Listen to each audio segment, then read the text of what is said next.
All right. We are live with the man. What's up, everybody? It's Fausto De Martini. What's up, buddy? Hey, how's it going, Brendan? Yeah. Uh, Man, it's going good, dude. Anytime I get a chance to hang out with some awesome artists and see some killer work, man, I'm a happy guy. Oh, man, thank you. Yeah, Thank you so much for your kindness to invite me here and everything else. Appreciate that. absolutely, man. It's definitely an honor to have you hanging out with us, and definitely a big, huge thanks for taking the time to hang out with us today. And Of you know, course, man. My I know pleasure. you're a busy, busy guy, so I Uh-huh. know time is of the essence. Yeah, absolutely. Uh-huh. Awesome. So we'll wait for a couple minutes. Just wait hmm for some people to filter in, and Sounds good. we'll yeah. What's up? What's up? What's up, everybody? We do have a questionnaire, or not a questionnaire, but Mhm. a form if you guys would like to submit some questions. I can't promise that we'll get to everybody, but we'll definitely try to get to as many as possible. So I'm going to go ahead and put that into the chat if you guys want to ask some questions. That's cool. Yeah. We'll have lots of questions. I'm sure we're going to have lots of questions, dude. Yeah. I'll try to be very thorough when I'm going over my stuff. So Well, we only have 2 hours, so I don't think we'll get to absolutely everything yeah, I in know. life within those 2 hours. Absolutely. Um, Yeah. so So yeah, awesome, let me man. know. Yeah, let me know when you want to start. Okay, I think we'll probably wait for maybe let's do one more minute. One more minute. Sounds good. All right, and then we'll go over to you. So just as a review, guys, just I mean this the format for this is just super laid back. It's kind of a fireside chat almost. Just relaxing, hanging out, talking about life, art, and the pursuit of amazing awesomeness in life. So the super super chill. Yeah, that's cool. Yeah. Okay. All right, man. So let's go over to you, Fausto, Okay. and we are now seeing your screen. The man, the myth, the legend, Fausto Di Martini. Um, you guys can check out some of his stuff on his personal website, which is faustodesign.com. And definitely check out his Patreon, Project Edge. That's over Mhm. on patreon.com/ Project Edge. He's got some really awesome stuff over there. So, I have it here. welcome, Mr. Fausto. Thank you very Thanks. much for coming with us and taking the journey, man. We'd love to sit down and chat with you. So, Thanks so much. Yeah. So, well, thank you so much for the opportunity.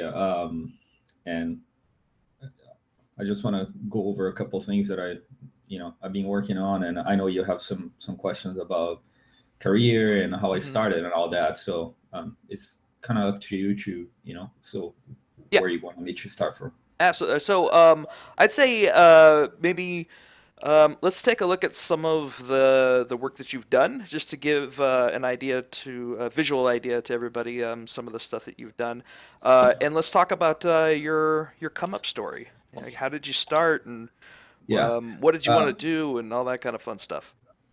Cool. Yeah, I think to show my old stuff, actually, it's cool to, on my website, show some of the legacy stuff that I've been doing for the longest time. Hmm. Can you see this fine? Yeah, yeah, we can see it. Yep. Yeah. So most of this that I have here, it was done actually when I was in Brazil, and I started working in the advertisement industry back in Mm. Brazil as a freelance guy, and ended up working a couple companies, but mostly all it's all towards advertisement, and Hmm. so a lot of like quick turnaround for the kind of work that I was doing there, Right. and didn't involve any of the what I'm showing here. So this is all like personal work that I kept doing on the side, until I kind of decided to apply for a job here in the United States. I ended up doing this guy, which is the Space Marine, inspired on the StarCraft, and I end up being fortunate enough to get a job at Blizzard, and and this is some of the stuff that I did there. I work heavily on all the cinematics, but the one that I had the most, fun was actually working on the StarCraft cinematics, building a better marine. God, dude, Yeah, that was so amazing. It was, I'm sure that that whole cinematic, man, it had inspired so many people, man. When that dropped, dude, it yeah. was a whole nother level, man. Yeah, no, I was super fortunate to be part of it, and mega talented team. Nick Carpenter, the director, had like some great ideas, and awesome art direction. This marine suit that I worked on back in the day was designed by Joe Peterson, Mm. and I took what he did in 2D and I translated to 3D. Back, it's cool to talk about that because back in the day, I was mostly working as a modeler. Yeah, Even though the design was something that I love doing, I was mostly doing the modeling work, which is the production model, UVs and texturing and all that. But the reason that I really like the work that I did on Being a Better Marine, that all the stuff that I have here on my screen, it was actually like the internal parts and how the machinery work was all designed by me. oh The director kind of gave me the green light to work on that and say, "Hey, go man. crazy," And then it would be very difficult to concept all this. My eye for mechanical stuff, I just went nuts on this. Yeah, So I think this was a lot of that's fun. putting it lightly. I think you went a little bit off the deep end in a good way. But this is a team. It's very important to say this is a teamwork.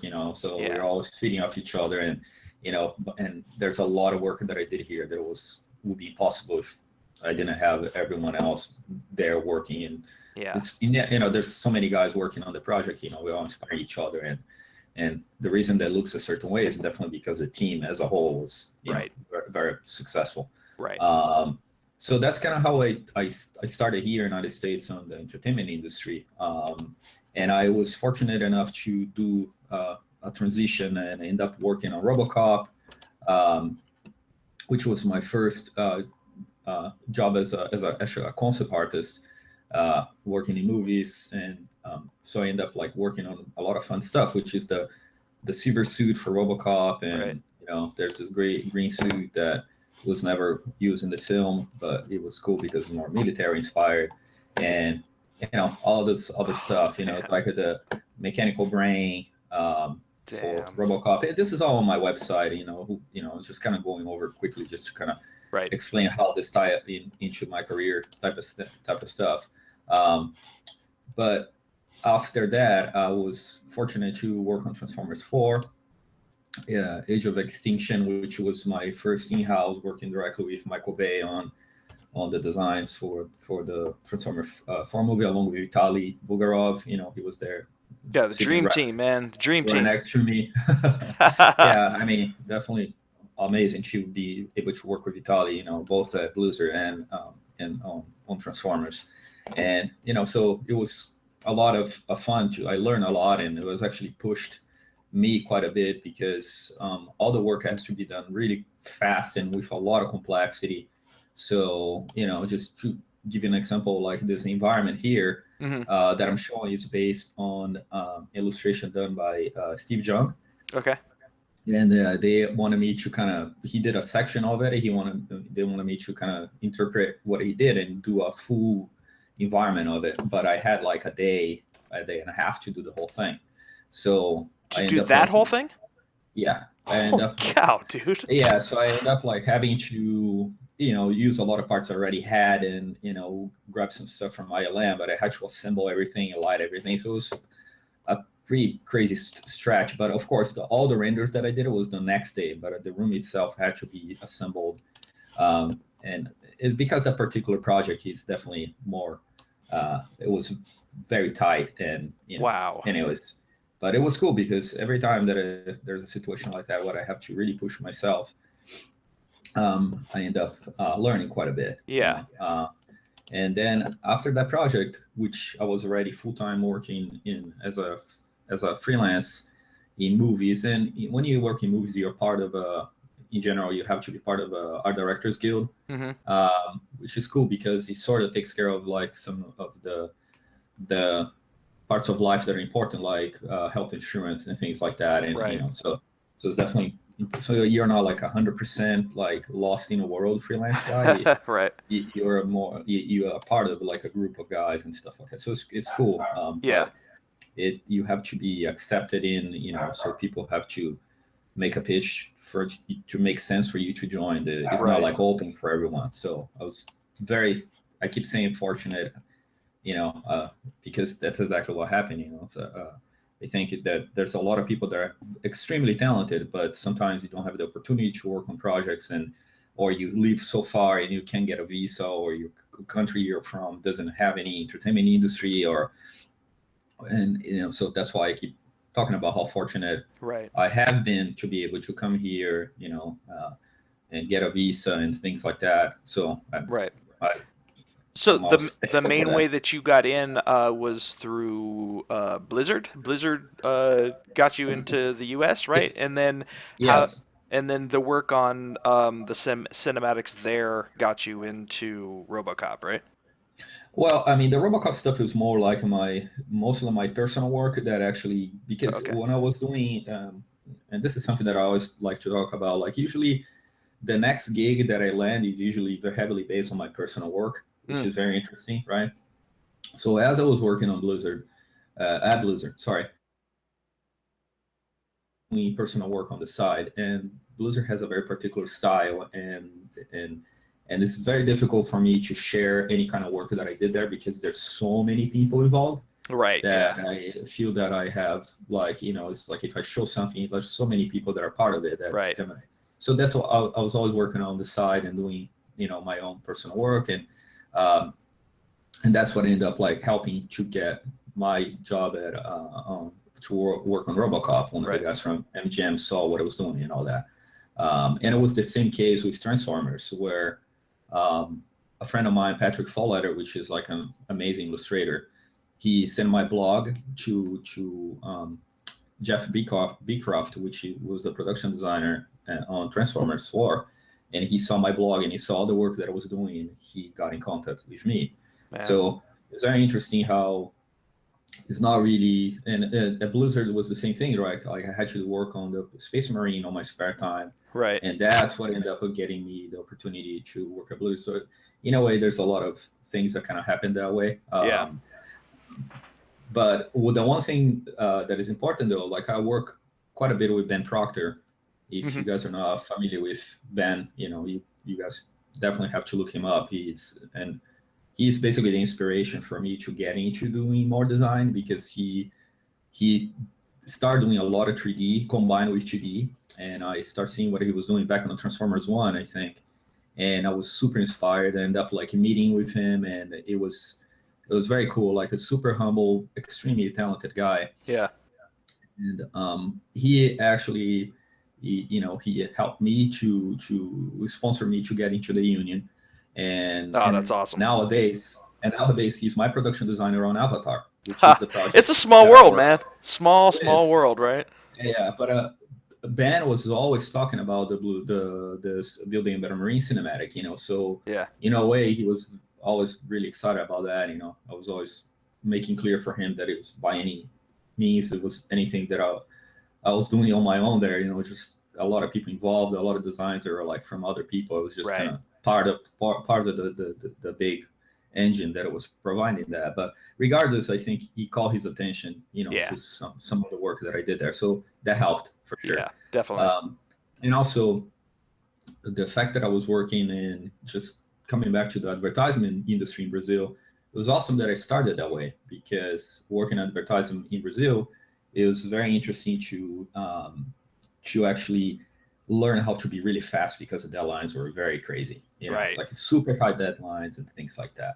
But anyways, that's kind of like an overview of how my whole sort of career evolved into doing more design work, and after Transformers, I ended up landing on Star Wars Force Awakens, Oh and man, dream job. which, yeah, so it was like extremely honored. Yeah. It's like I grew up like all of us. We grew up watching that.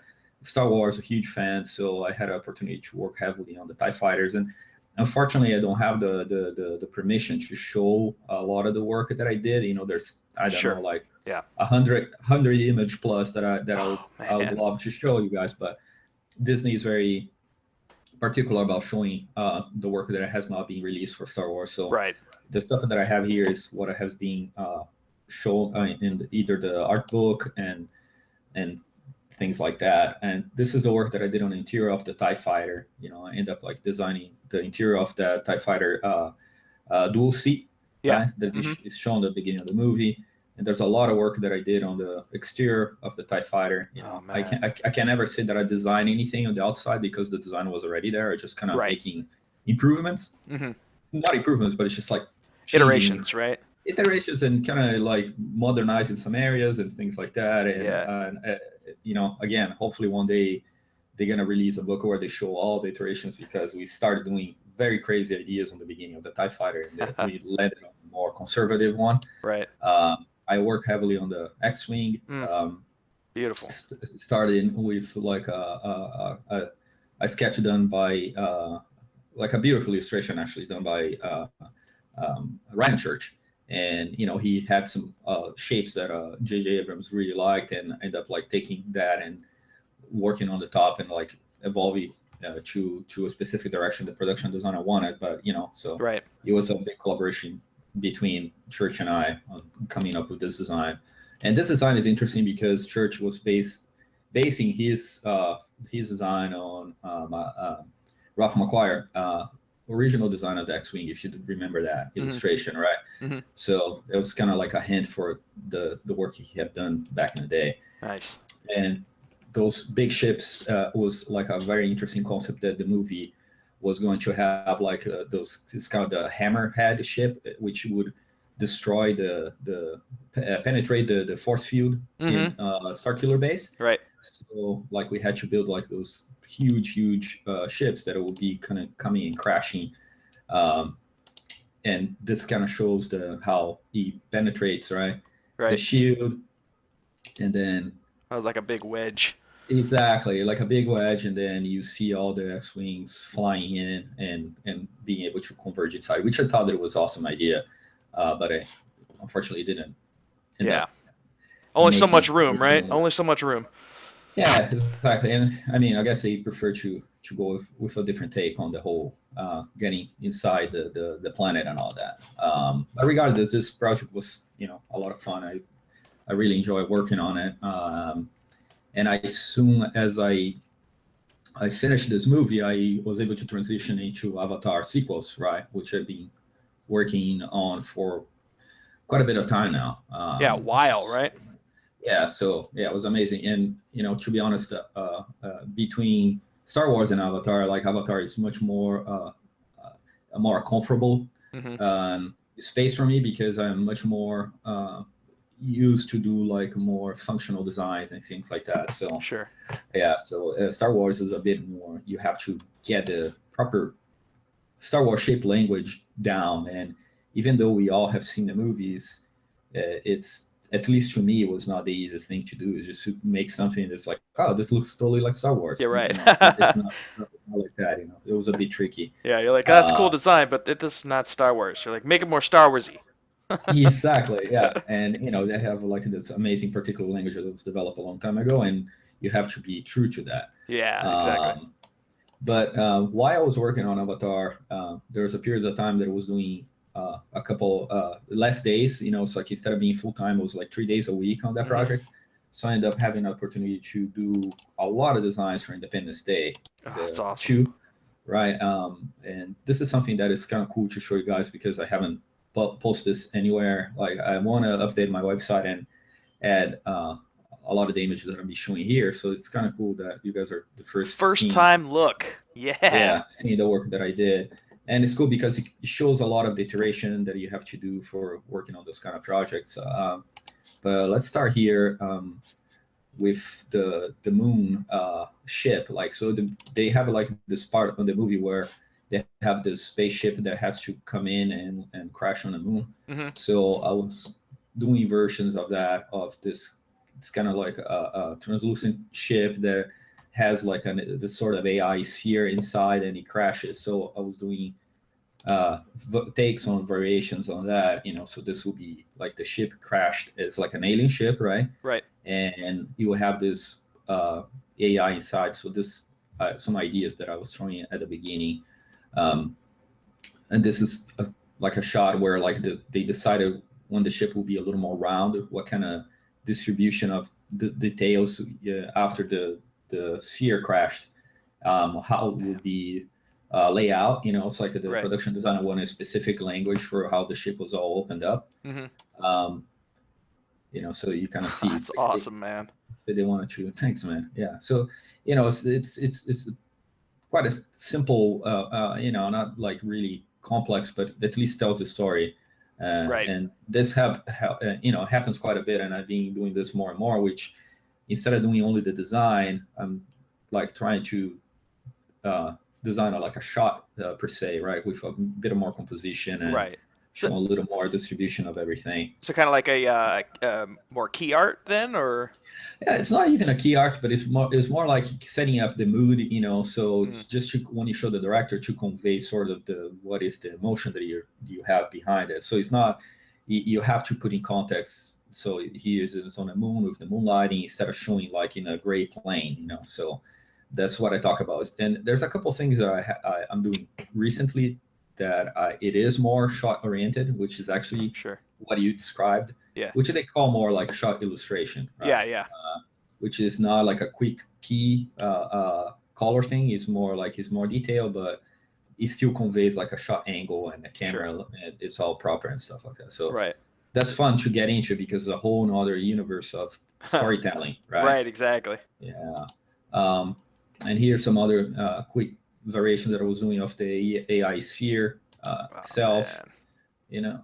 and this is something that happens quite a bit, as everyone knows. Is you always have to iterate on the ideas Right. Exactly. for this So kind of projects. Mm-hmm. question. So like when you're doing pieces like this, how much would you say is 3D and how much would you say is like paint over? Everything that I showed right now, let me see. So this is all 3D, right? Everything that I'm showing here, like this is 3D. This is full 3D. This here is 80-20% between 3D and 2D. So I So use 80% 3D, 20 2D painting, paint because then over. I'll, Right. I'll I'll come in and I'll add more dirt and I'll add more rubbles and things like that. So it really varies. Actually, Brendan, it's kind of hard for me to say. It's like I always work in Sure. this percentage. It really depends on the design and what I'm trying to convey there, and how much the 2D is gonna help. Right. And there's times that I work 100% on 2D. Right. So You know, do you have something like an idea for how much you're going to do beforehand when you're so you have this idea, right? And you're looking at, you're Mhm. like, okay, I'm going to have this circular thing open, it's going to have all these inner parts and everything like that. Do you have like a plan in your head of what you're going to do in 3D and what you can do in 2D? Um, I think this comes. I don't have like a very defined plan in my head. I kind of go and I wing when I have to. It's mostly. I think this comes with a little bit of like we've experienced. You work a lot on this kind of stuff.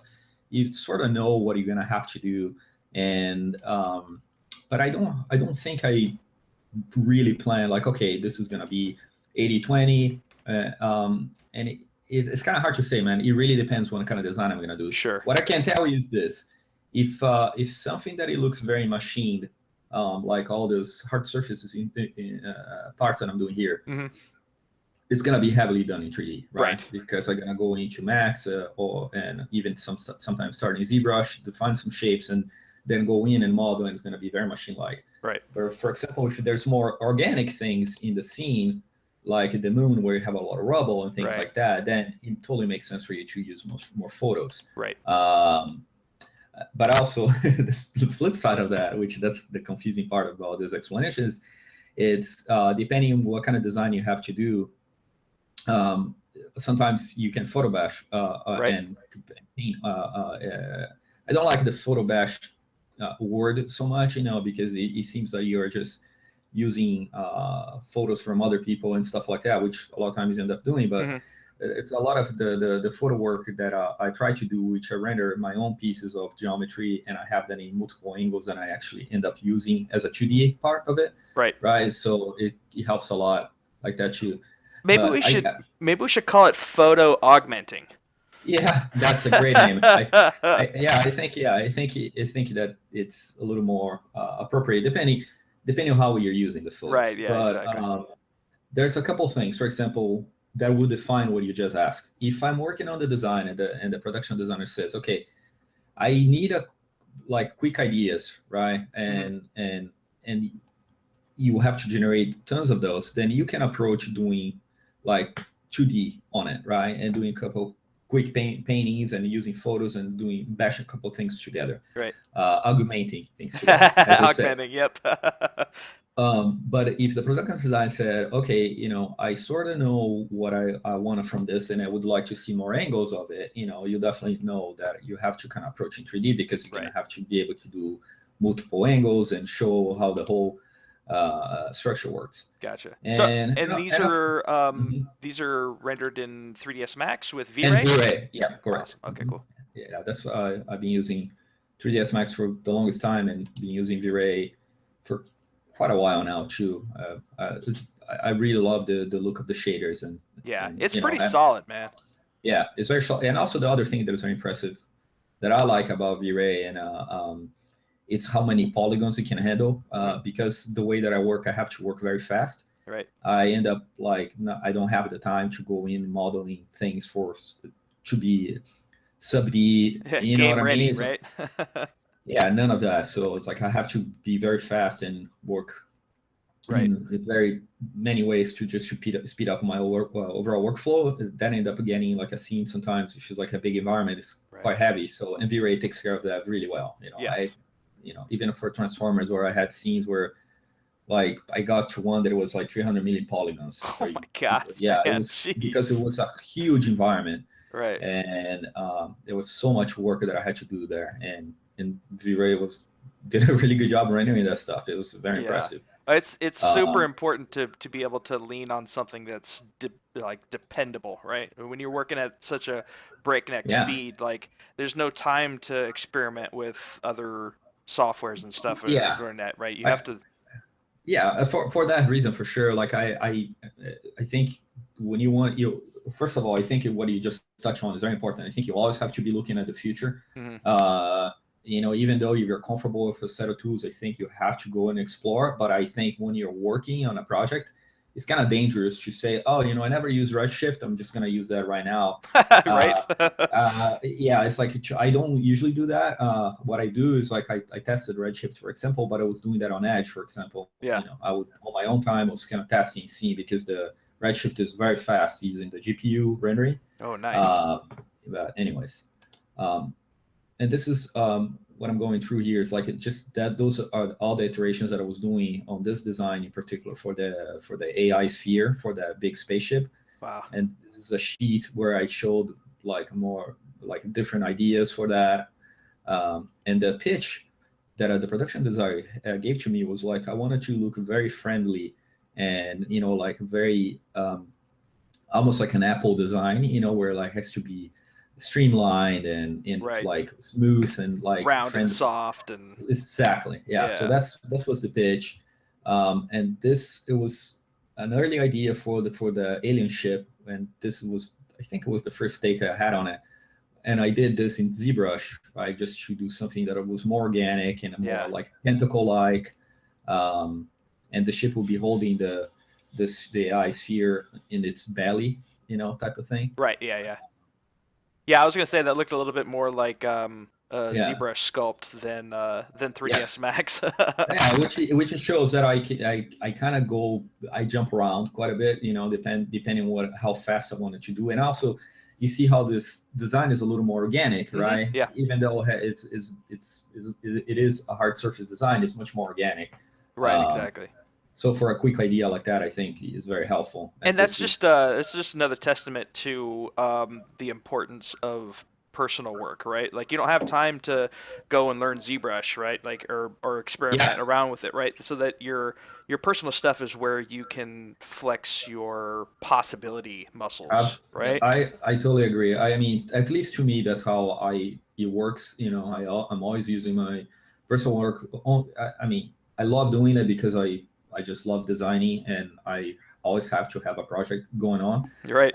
But it is a great way for you to experiment with new tools and and push new directions, and that ends up like impacting the professional work. Right, exactly. Uh, so just going through this, Yep. this is like a more rendered image of the ship getting near the moon. Um, but again, this is Awesome, man. the ZBrush quick sculpt, and the turnaround for this is like it has to be pretty fast. You know, like I did this in half a day. So very quick. You know, So just to make sure. probably how long did it take you to model and render so from initial to final image? On this guy, Yeah. yeah. So that's what I'm saying. Like it took me probably half a day, you know, a couple of hours to do the overall design and to model this, and then dropping Wow. into Max and have the render done. So this was quick turnaround. I mean, it shows, right? It's a very loose model. Right, but it Uh, conveys the idea. exactly, and which is an important thing. You know, Right. on other ideas, you know, Huh. this started in ZBrush, and then I sent to Max to render and add a couple other things. And I was using the V-Ray shaders to add all this transparency, Right. you know, so to give more this ethereal look, um, just different angles, and it's a lot of fun, right? Like just to try to come up with different designs for this. And this is a completely different direction that I went, which looks way more like an actual ship, right? Not so much like a sphere. Um, Right. yeah. So, but I also wanted to have this almost like creature-like inside, but it ended up That's looking a awesome. little bit too much like the abyss.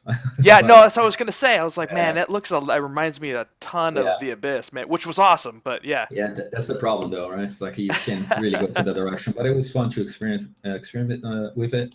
yeah, Yeah, a couple other ideas, you know, just this whole translucency was at the beginning very important. So, right. and I kind of like that.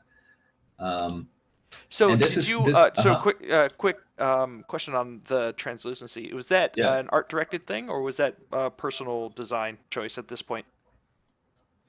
Um, I think it's something that I suggested at some point. He was talking about like it being very organic at the same time. And it was just like, okay, how about if you kind of add some areas of the ship that has some translucency that you can almost see the guts of it, right? Right, Because right. that's something that you can do with, like, you don't see a lot on Earth, right? Mm-hmm.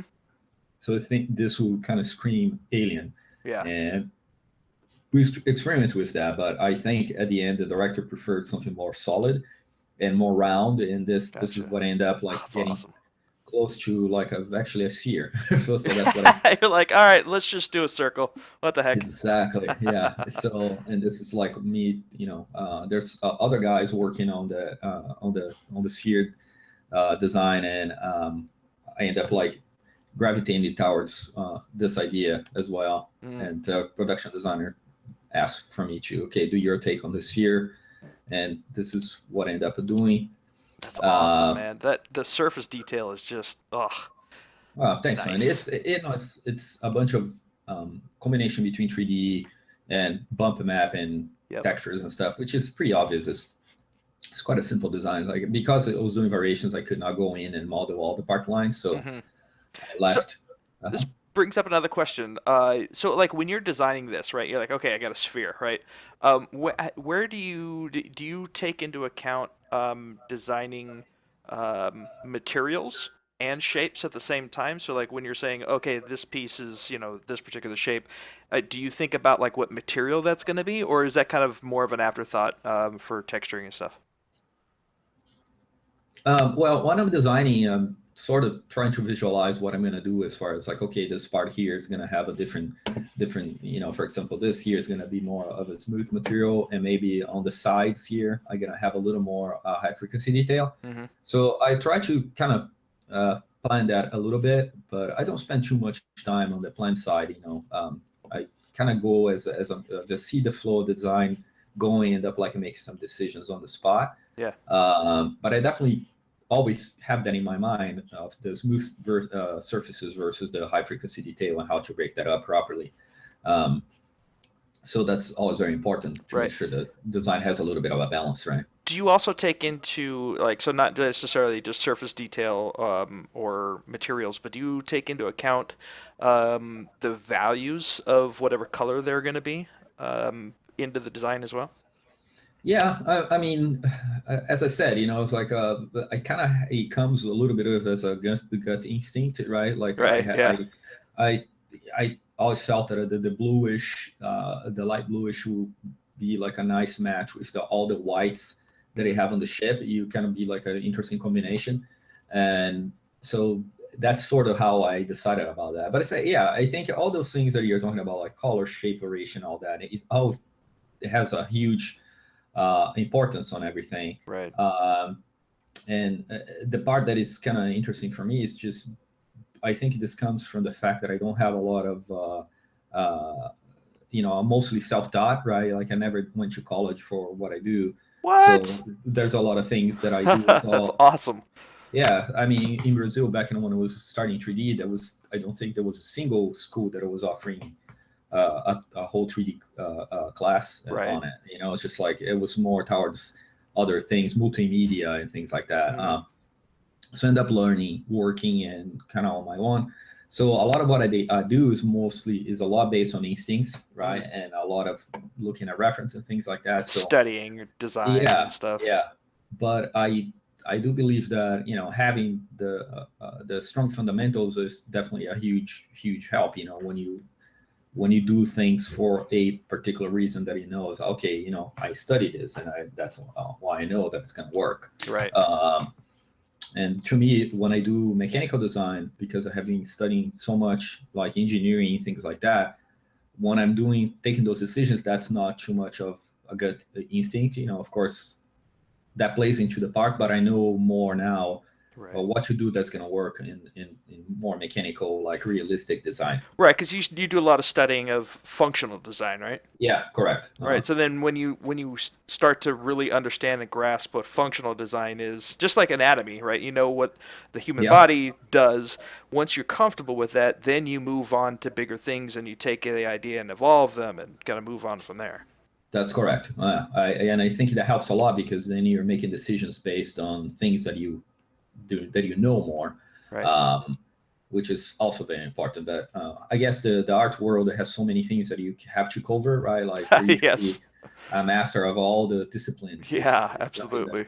it's definitely possible. Leonardo da Vinci did that, but it's like Yeah, I know, right? it takes geniuses to do all that in a proper way. But I think Right. the studying the fundamentals is also like always a huge part, even though I don't have that in that I never did that in college, but I looked for classes and things like that to help me to build up more of those fundamentals for sure throughout Right, my exactly. my time. Um, just going through those sphere designs and how they evolved, and you see the variations. And Mhm. this is other thing that I do quite a bit too. That is fun to work in 3D is like doing the functional aspect of it, right? So you see the turbines here, how Right. they close and how they spin, and you know what I mean. That's awesome, man. So it's very interesting to kind of also show this type of stuff. Right, exactly. Um, this is like a quick illustration just showing like how it warp in from one dimension to another one. Um, Oh man. anyways, so that's kind of what I did for that big alien ship. You have to watch the movie to understand Yeah, right. this is not let out. No spoilers, okay? Yeah, right. Well, the movie's out for a while, so Yeah, that's I why I know, cover right? it short. Also in the movie, they want to do this prison block for the aliens. Hmm. So I end up like building this environment, and this was kind of like a quick sort of 3D sketch. Just building very simple shapes and kind of distributing it around just to kind of get Copy the paste, atmosphere. copy paste, copy paste. Yeah, and to get the overall idea of how this space would be laid out, and just to show the production designer and director how it would work. You have those mechanical arms that will deploy the the cages, Mm-hmm. right? The cells, individual cells into a machine. Oh, dude. So like So, the uh-huh. sorry, quick question. Yeah. The so like the crane stuff, right? I mean, there's so much modeling in there. Like so are you doing like all that from scratch, or do you use your own personal kit bashing? Like, so how do you do something that's high frequency, awesome detail that As this guy. quickly? Well, this here is heavily bashed, right? Kit bash. Like I, a lot of times I spend, you know, my rare spare times building individual parts. Right. But also, as I work on Edge, for example, and I have to develop designs, I start building up a lot of parts, and I end up saving those parts individually. Right. And it's kind of cool to talk about that because I use in Max, right? Can you see the Yep. Yeah, Max we can screen? see 3ds Max. Yep. I use a plugin called Project Manager, which is very helpful because I go in and I end up saving all my files individually, and Ah.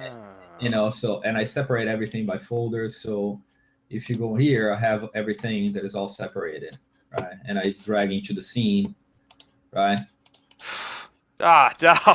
So that So even more important, dude, is work on your own on personal stuff in your spare time, man, because you're just yeah, building your own tools, right? That you can use absolutely. professionally because you own them. Yeah, exactly. So I built all those pieces here using like mainly Max Booleans, and I use that quite a bit, just to build the shapes. Hmm. And is a pretty fast way for me just to get the mechanical shapes, and you know I just don't That's awesome. model parts in that are very mechanical using sub-Ds anymore. I use booleans more often than. Booleans more often. So 3ds Max Yeah. has a good Boolean system now. Yeah, yes, it has something called pro booleans, and something that I can show you guys here really quick. Yeah. um, so if you just as an example, like just doing a quick box here, and I use quite a bit in Max. I use the splines, Okay. right? So if you go here and I create like a spline from the top view, right? And I'm just gonna create like this sort of cutting shape, and I'm gonna fillet this, right? And then I extrude, okay? Right. And here I'm gonna do a pro boolean. I'm gonna pick my negative shape, right? And that's it. Um, What? and then it's pretty cool because then since Max has this modifier stack type of mentality Yeah. where the history is always live, you can go here and move things around pretty easily. So this is my negative shape, Oh, and I can man. reposition this. So it's really, really powerful. Of course, the more you cut, the more you're gonna have, like it's gonna get heavier and heavier. But Right. you can, until you hit the point, you can do a lot. A And lot of crazy stuff.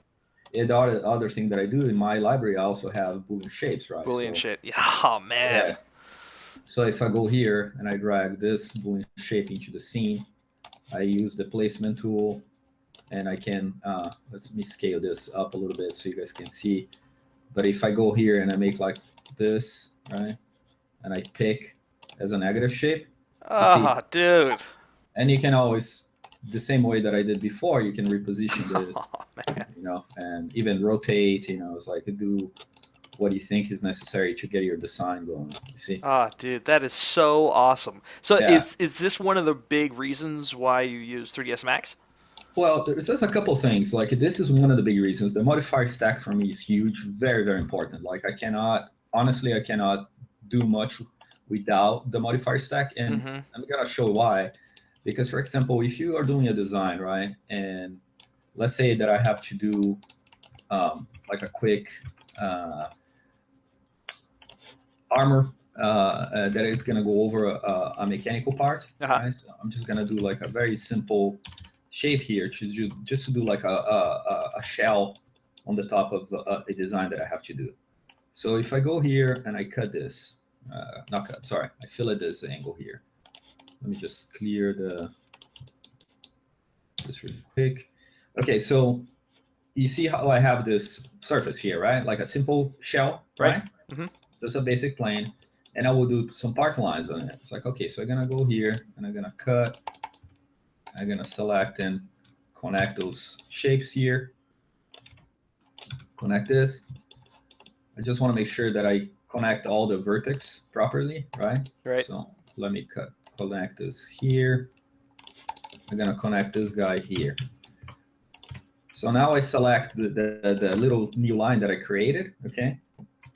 And I'm gonna do a quick chamfer on it as well. I'm gonna choose to be a hollow chamfer. Okay, so it just Oh, creates there's a uh, cut line. yeah, exactly. But then what happens is like what I do, I like because Max has all those modifiers, I use one that's called shell modifier, which is extremely helpful, right? So I just add a shell modifier, add a couple uh, Edge loops.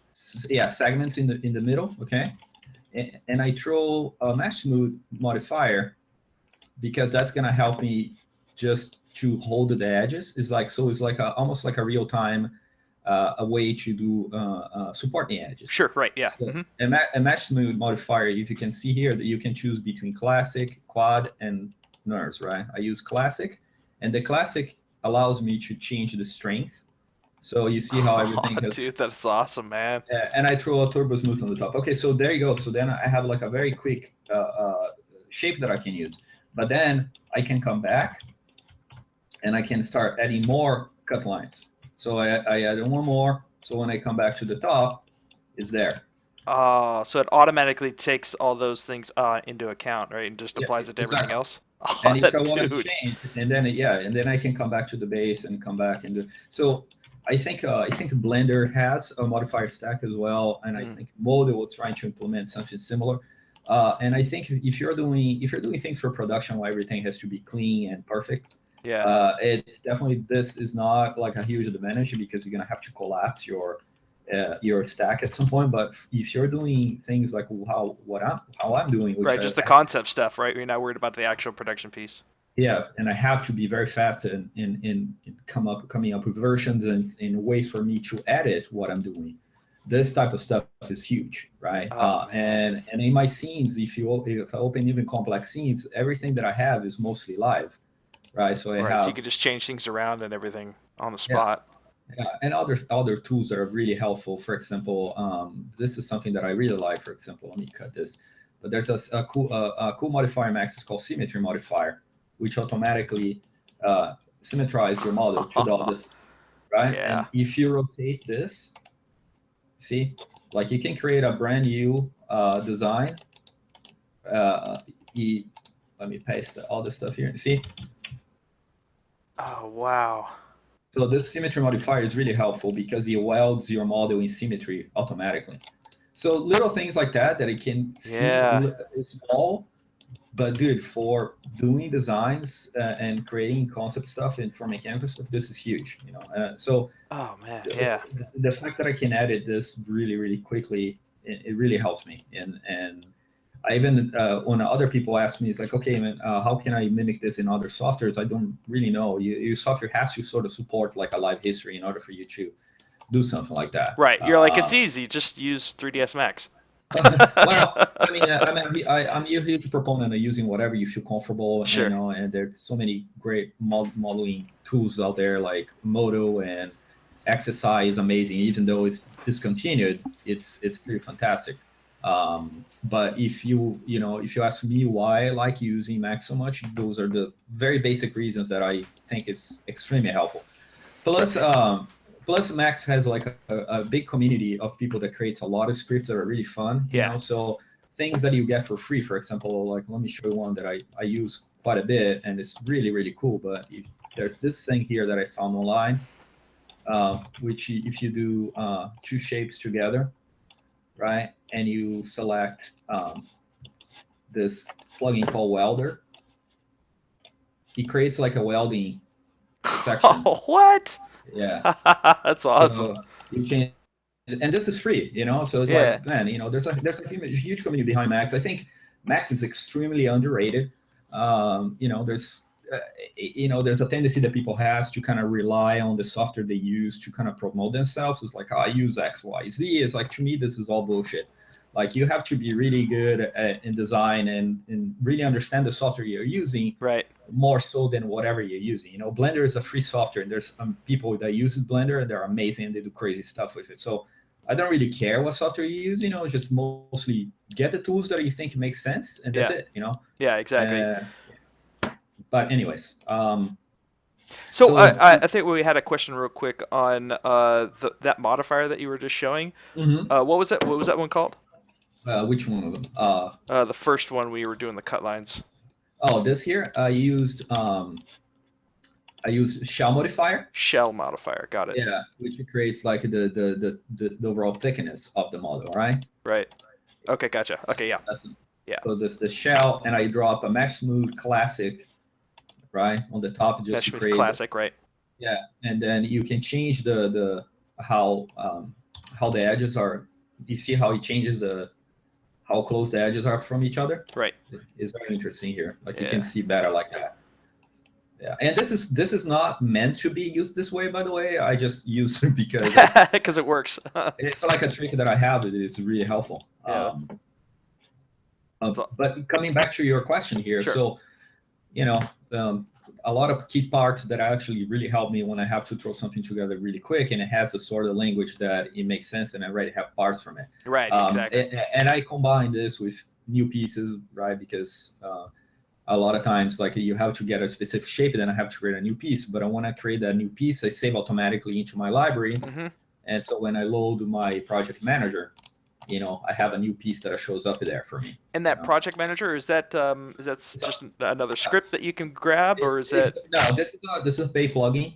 Oh, paid plugin. Yeah, it's a paid plugin. Yeah, this one I think is $35 or something like that. Yeah. Priceless. Yeah, to me it is huge. I think Max and Maya, they come with an asset library from Autodesk right now. Sure. But I'm not sure if that's as powerful. This guy has a lot. It's like Project Manager has a lot of really cool tools that you can use, and it's pretty fast. Anyways, but just really quick, coming back to this this stuff that I was talking about. So as you can see, it's like sometimes I don't even have to do the final render just to convey the idea. This was enough for the director, for him to know what he's going to do with this. Right, exactly. Just conveying scene. the idea. Yeah. This one here, it's something that I did, is like an outside shot of Area 51 that shows up in the movie. Yeah. So this here has tons of tons of details, and I just had to. I got like a model from the previous department. And it was much more like a basic structural shapes, right, showing the layout of the overall environment, and I had to go in and make sure that it had the scale and it had parts. And holy cow, is that all one scene, one render, or is that composite? Yeah, one scene. Yeah. Do you know how many polys were in that scene? I don't. This gun, like this big weapon that I built, it's quite a bit of detail here. I'm not sure how much everything had, but I know that it was pretty heavy. That is something that I use quite a bit in Max, which is called the XREF Scene. Mm-hmm. So if you use XREF Scene, you are able to load a model externally. He just shows up in your scene. All the softwares have that. It's just, that's how it's called in Max, is XREF Scenes. You add a model that is basically you're bringing from an exterior file. So when you're saving, it's not saving like this humongous file. Right. It's going to be 2 gigabytes because you have so much detail crammed into one scene. So I use that quite a bit in this. Okay, cool. So this whole guy here was in a separate scene, but when you're rendering, it loads everything into one scene, and you just render that's handy. Together. That's awesome. Absolutely. So this is another case, like, same thing. The previous department gave me the structures, and I have to go in and like really add more details and scale to everything. This was designed by another artist that they provided to me. Anyway, so you see that it's still a collaboration, right? So you're one part of the process, one part of the production is providing, right, exactly, geometry and things like that. The other thing that I did on Independence Day was quite a bit of in the moon base. They have a lot of interior environments, so I had to design a lot of those. So the control tower. Uh, It's awesome, man. so it's just a bunch of like more NASA language. Everything is a little more white. Right. Um, it feels kind of repetitive here because I'm trying to use a couple textures. It's for them to be able to build like a certain language there whenever they are actually building a real set, right? So Hmm. they had to build this for real. So So, just quick question then. So, like uh-huh. when you're designing this, right? You want to take into account like shape language. It's super important at this point, right? Yeah, huh? So, do you are you free usually to come up with your own shape language, or is Yeah. it you has to fit within something else, and they say, hey, we want to use trapezoids. Use trapezoids. Yeah. Now, the only thing that was given, it always going to depend on the production designer, right? There's some guys that are much more detail controlled, like they want to use specific things. But in this case, working on this, the only thing I got, it was this loose overall base shape for the environment where it Hmm. shows, okay, the wall is here and it's a cube. It's like a very basic. You're right. And then production designer, based on my conversation with him of what he liked and going over references, he said, do things along those lines, and then I'm free to kind of God, that's make so something awesome. work with that. Yeah, so it's a lot of fun. This project in particular was a lot of fun because I got to design a lot, and it was a Oh, lot coming from my mind. yeah. Because they really didn't have a specific idea for it. Right. So, another quick question. So, when Mhm. you're designing this stuff, are you usually like at the office, or you work from home when you do this type of stuff? Like where? Well, an avatar work at Lightstorm, so I Okay. drive I drive to Manhattan Beach and I stay there. But for this project in particular, because this was in a different state, I was doing remote work. Okay, gotcha. So every time that I'm working on a project that is kind of not in the same area that I am, I Hmm. tend to do the remote work, and it works really well if you have a good communication with the production designer, like touching base every day and going over stuff. There's Yeah. like nowadays it's much easier to do that. So much easier, man. Skype or Google Hangouts, and Exactly. drawing on the screen. Oh, dude, yeah, it's awesome. Absolutely. So Yeah. cool. And for example, for this in this case here, I had to design things like as the dining table that they have in a part of the moon station, right? Right. So um, I was trying to use things that they look futuristic, but very heavily based on what a NASA language is. So a lot of Right. Chrome and so just still trying to hint that this is like a Right, space. like human tangible, right? Yeah, Some of the stuff that we're kind of used to seeing, not something that's so crazy dynamic.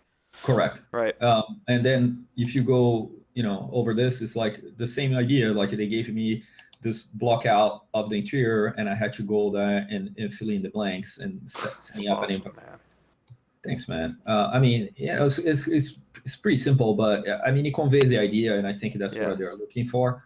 Um, just how the overall structure works and where the room is, and it's awesome because when you watch the movie, it's really fun for me because the environment looks exactly like that. Ah, dude, that's so awesome. I could just see Yeah, you in the movie theater seat. You're like, yeah, oh, look, yeah, dude, I did that. I did that. That's yeah. so awesome. I actually, I took my daughter to watch with me because I mentioned to her, it's like, hey, I worked on this and did a lot of designs for this movie, so you want to watch with me? And she's That's like, yeah, so yeah, cool. yeah. Just my daughter, she's 15 now, and she loves, sci-fi. I've been kind of raising her, trying to, showing her like, Spirited Away and Right.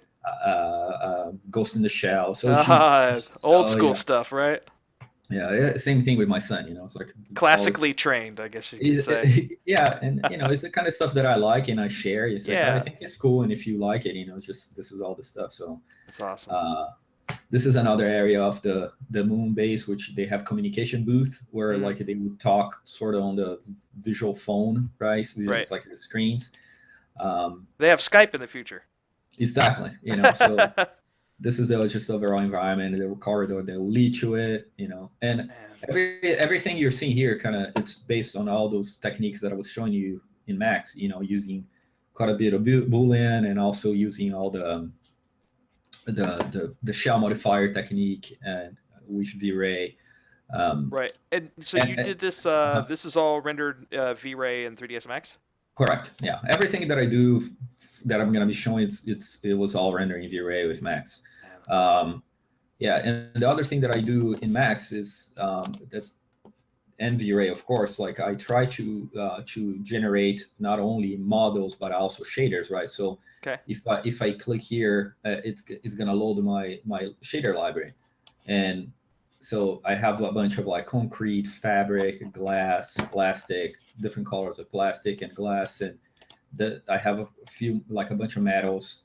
So if I wanted something done really quickly, it's like I just drop this in the scene. Just grab it, drop it. Yeah, It's almost like exactly. a key shot version of it, right? Yeah, yeah. But I build them myself. I know that now they released a big shader library with like 600 shaders or something that you can sign up for Dang. V-Ray. But it is like you have to pay $300 a year Yeah. to access that. But yeah, it's depending on what you're doing, it's totally worth it. Because you're gonna have 600 shaders that you can choose from. Yeah, exactly. Uh, Yeah. yeah, so all everything that I'm showing here is like I use shaders that I come with the textures already that I done before and I saved, and it's the same process. I'm working on something new. I do something that I say, okay, this is cool. I'm gonna save as a library and I'm gonna save as a shader. So always thinking that way, just to kind of build up the stuff that I'm doing. Right, your own personal library, right? Yeah, correct. This is the other area that I did. They had this huge hangar with where the ships were stored in the moon. So this is like a much larger environment. Sorry, and they had like a airlock where it's like you come from this one part of the base to the hangar. Right. So I had to design this sort of airlock, sort of garage thing. So All right. So, quick question on these ones yeah, right here. Like, just yeah. for lighting, are you using mostly just lights that are the emissive parts on this, or are you adding a lot of other lights as well? No, this is using GI and just the emissive lights that I have in the scene. Damn, man, that's So awesome. yeah, so this is very, it's pretty helpful that, using all the renders nowadays have that, the bounce light, the GI, Yeah, so yeah, you can yeah. set up a couple few emissives and the whole thing does its magic. Ugh, So beautiful, it, man. at Beautiful this point, work. thanks, man. Really appreciate that. Just going over everything, it's like this is a version of the table that has the chairs around. Um, and this is actually where all the tables are located, which is this big they call mess hall, Right. right? Where it's like you can see the exterior of the moon here, and you have all the tables, and it's just like a dining area. Right. Right. But it's cool. Like in the movie, look, just looks exactly like this. That's You end so up, awesome. yeah, it's really cool, and I'm super honored when I see this kind of stuff. So I another quick uh-huh, question when it comes down to like when you're creating these models, right? So for the yeah. production pipeline, once something has been approved, do you actually pass that actual file off to production and they use that from there, or do they usually recreate everything? No, yeah. For the movies that I work on, I have to pass a file for them, and a lot of times it's gonna be this was used by the set designers, right? Because they had to build real sets, Yeah. so I passed like an OBJ of everything, and they will bring that into whatever software they work at Rhino. There's many different software they use to generate pieces for the real set. That's so awesome, So yeah, man. so I'll pass the geometry for them to understand, like the spatial, and that's the advantage of working in 3D for those cases where that's Yeah. where you generate the base for it. So when you're doing this, then do you always work in real time scale? Yes, Okay. yeah, like a real life scale. Yeah, you work in inches, right? Yeah. Because that's the system here. Yeah, because we're in America. Exactly, yeah. So I use inches, and I'm more used to inches and feet nowadays than metric. Right. That's it's from Brazil, so. Um, there's another area that I had to design for this, which is the food stations. So you have like this little area where you have like little things that you can grab for food, So it's fun just to go over like little things that you have to design for the for the movie. You Yeah. see, like you have the tray with the what are you gonna eat, right? So I had to design the quick like little boxes. So it comes from like very large, big picture things to the very minimal aspect of the design, which is it's pretty fun. And Small. they actually Right. Yeah. they end up building this as well as like the trays that they carry in the movie are built like based on the design. It's so awesome, man. It's like so from big to small. It's freaking Yeah, crazy. So yeah. do you guys do you have any issues? So like on the whole, like well, you're a 3ds Max guy, and we know that Vitaly's a XSI guy, right? Or Uh-huh. this guy's this guy. Do you ever have like issues with using one particular software when somebody else is using another one, or is it mostly just like, hey, here's the OBJ, go ahead and go for it? Yeah, no, but it's mostly that. It's as simple as that. Like, here's OBJ, and then you just go from there. Of course, it would be awesome if everyone was using the same thing that you're using, but I never had any issues. Like the OBJs that come in, it's just it works. It comes from software like SketchUp. A lot of people in the movie industry use the SketchUp, Yeah. um, and it's totally fine. So, but then you have to like bake everything down, right? Because your modifier stacks and everything. It's not like you're handing that off to somebody else to play with. It's more of like, hey, here's the OBJ, and then do your own kind Yeah, of thing. yeah, you don't have to bake it because as soon as you export this, it's just gonna go as an OBJ. Okay, So gotcha. Yeah, the scene can remain the same. It's just you select all the objects and export, and that's it. You're gotcha. done. Um, Dessert, man. I see how the dessert is still small. Like in the yes, future, I think we should, like just from this whole like designer aspect, I just would like to petition you, if we can have dessert larger than rice and beans sure. and greens, in Okay, the designs, that would be awesome. I'll keep that in mind. Like so, yeah. So and you see what I did here is Brazilian pudding. Brazilian pudding, pudding. Yeah, yeah, put it. Yeah, because yeah, it's a flan. I love Right? that. Yeah, that's awesome, man. and Okay.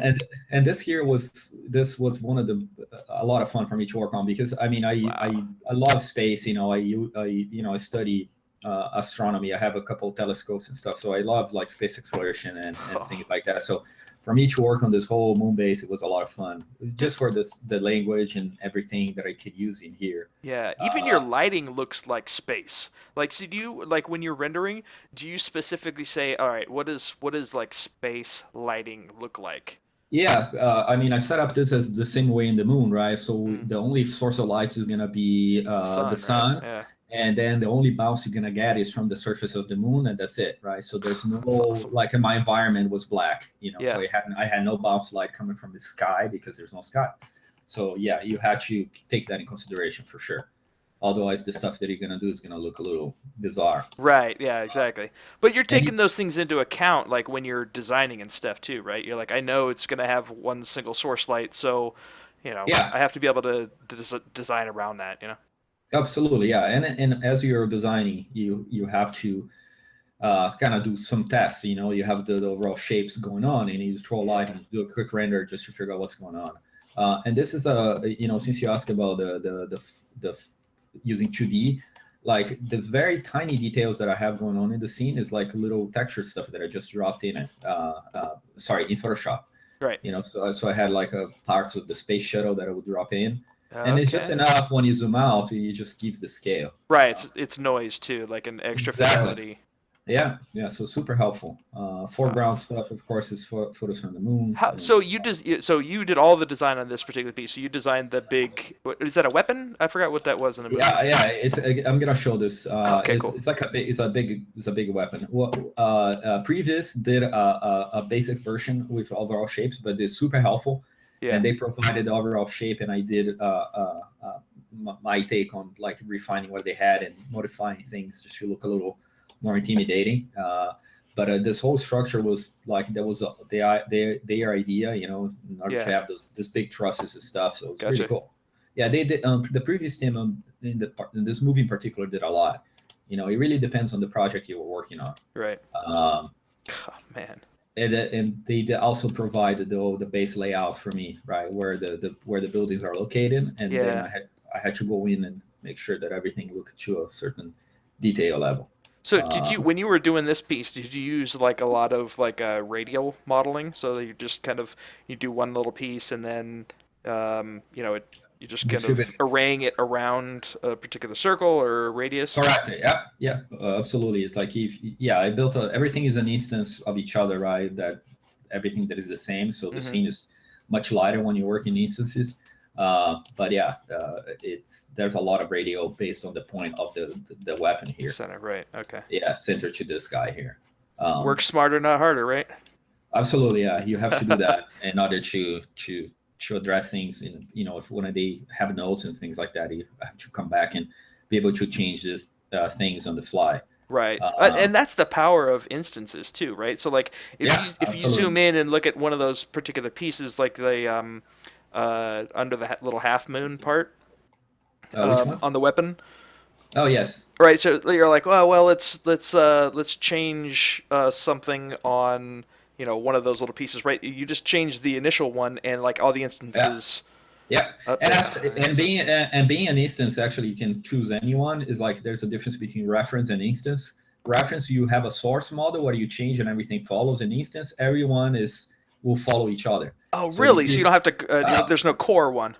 nope, you choose anyone, and Oh, then that's everything changes. Yeah, so yeah. that's a big thing, and also because instancers are leave the they would not. When you're creating a copy of an object, the 3D software is trying to understand what the object is in space and what each modifier it has and all that. So that's end up like being heavy. Right. So when you have everything instance, that's when you are able to work much faster because you're almost like you're reading one object, even if you have 1,000. You Right. know, And that's for the why your software scenes itself. can get so look heavy, but not necessarily poly heavy. Correct, correct. That's totally what it is.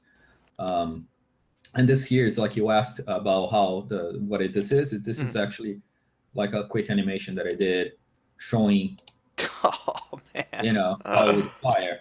So it's And important. is all that blue from the render? Yeah, yeah. This the ray I painted, right? But all the Yeah. blue emission is I did a texture. Gotcha. So it's like is an emissive, Right. uh, like self-illuminated texture. Right. And Exactly. this So is you, the uh-huh. yeah. Sorry. Go ahead.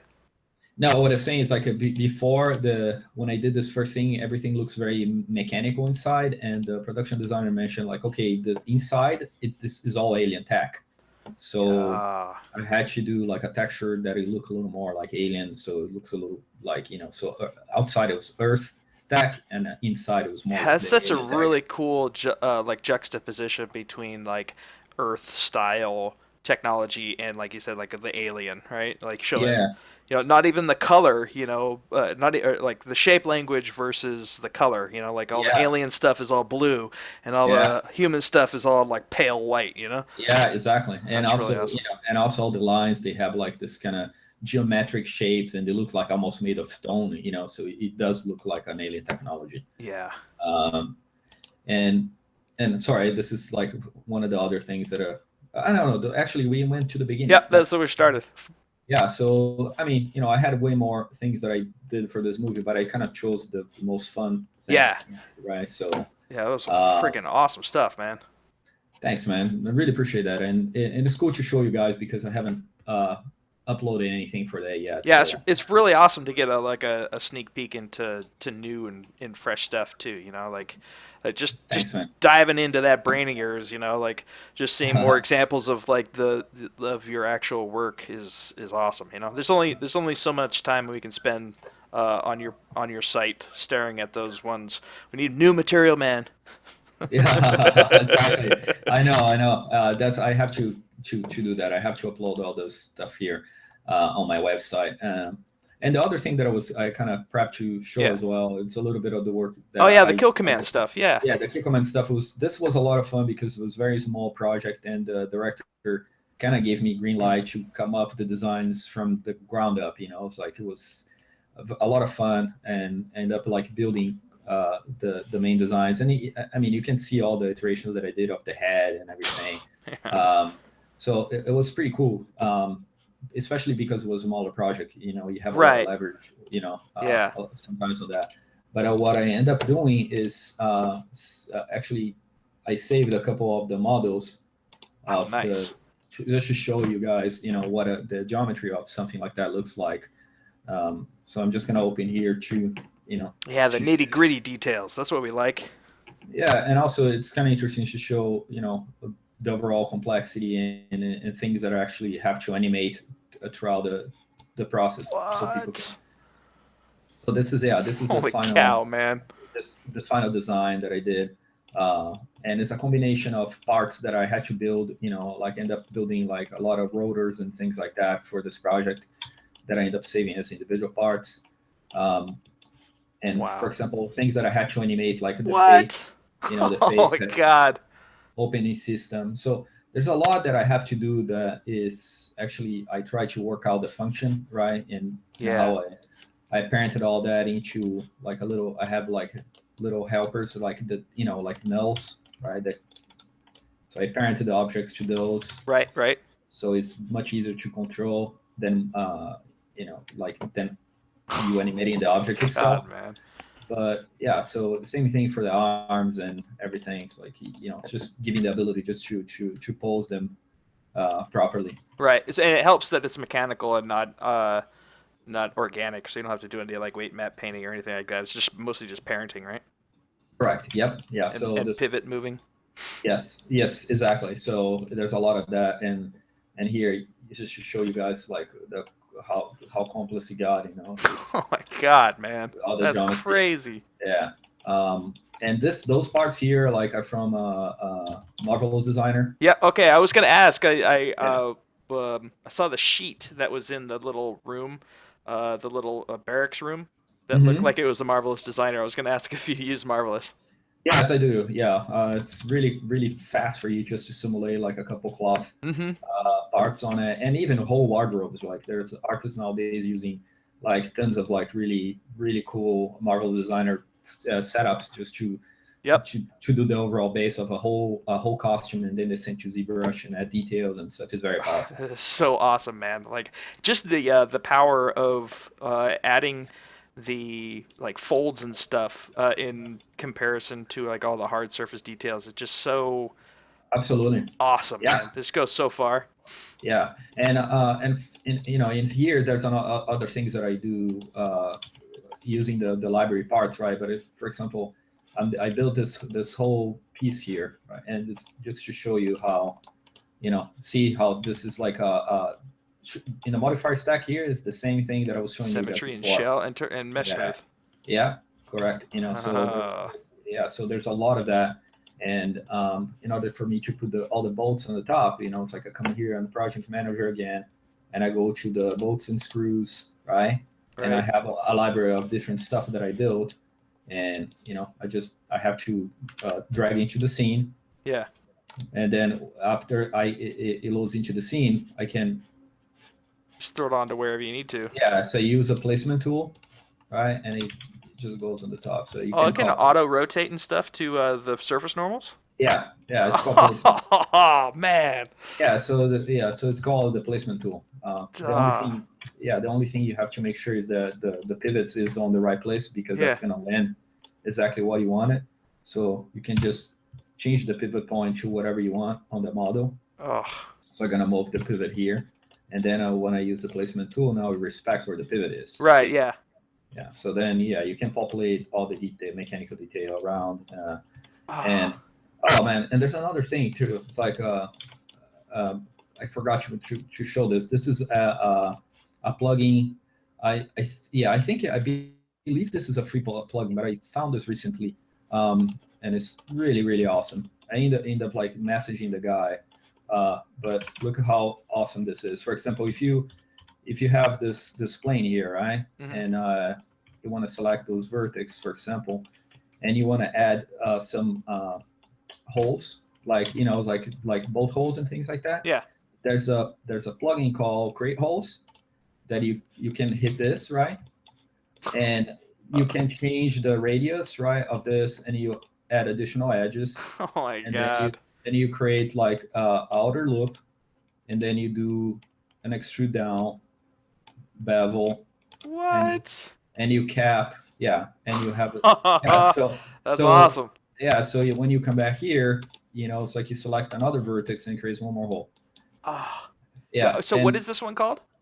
this is called Create Holes. Create holes. Yeah, So is that if you guys want to find that, just do a quick Google search for Create Holes 3ds Max plugin. correct? Yeah, Yeah. yep.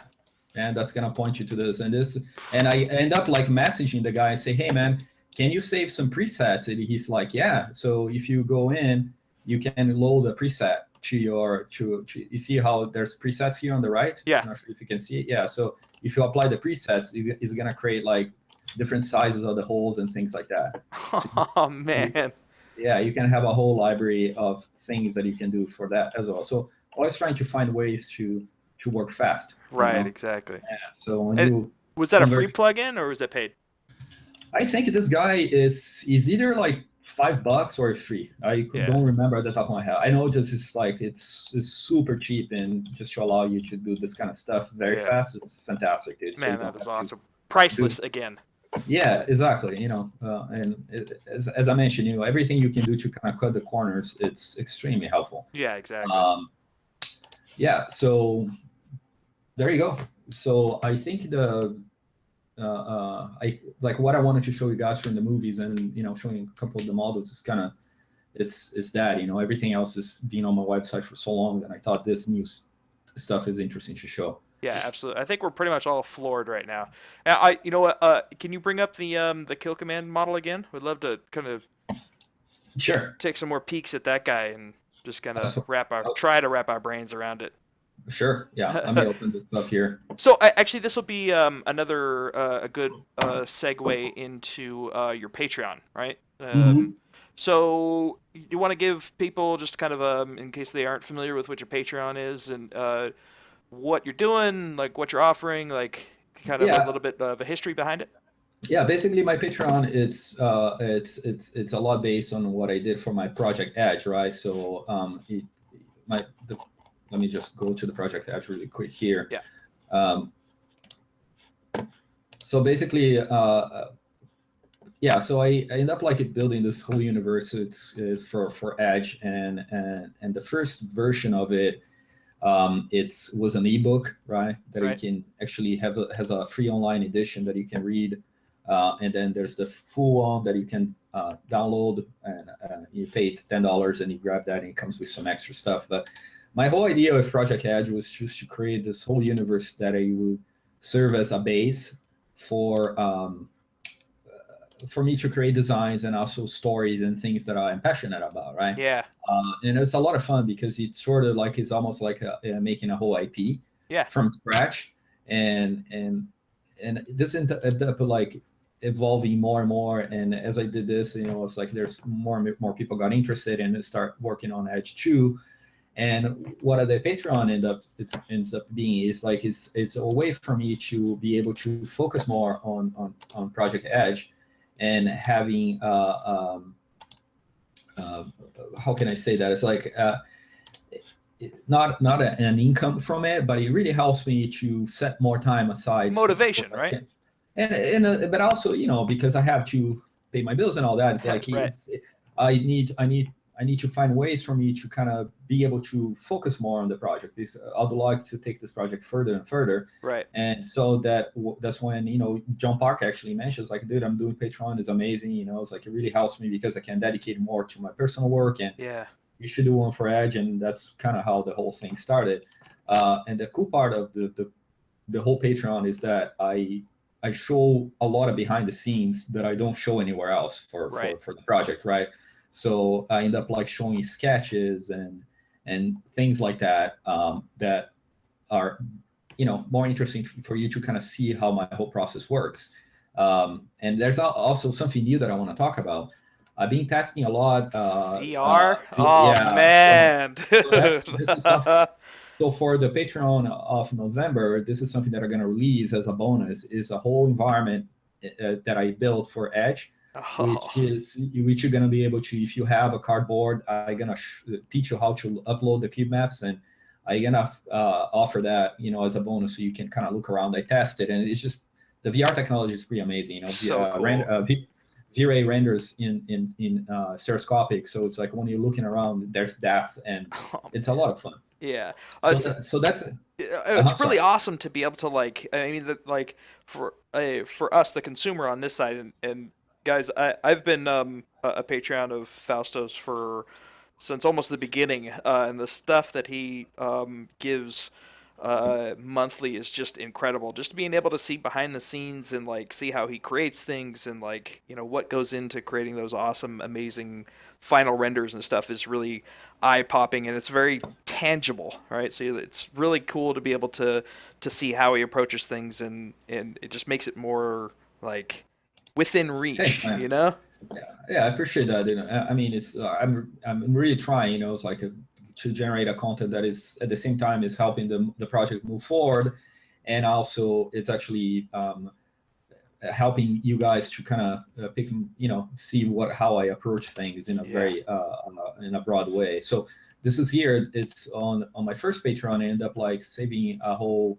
PDF showing the overall thought process. So like I talk about the heavy unit, which Hmm. was on the first edge. I open up on my website like a voting system. So what they would like to see me to develop for the second one, and people chose like a heavy military robotic unit.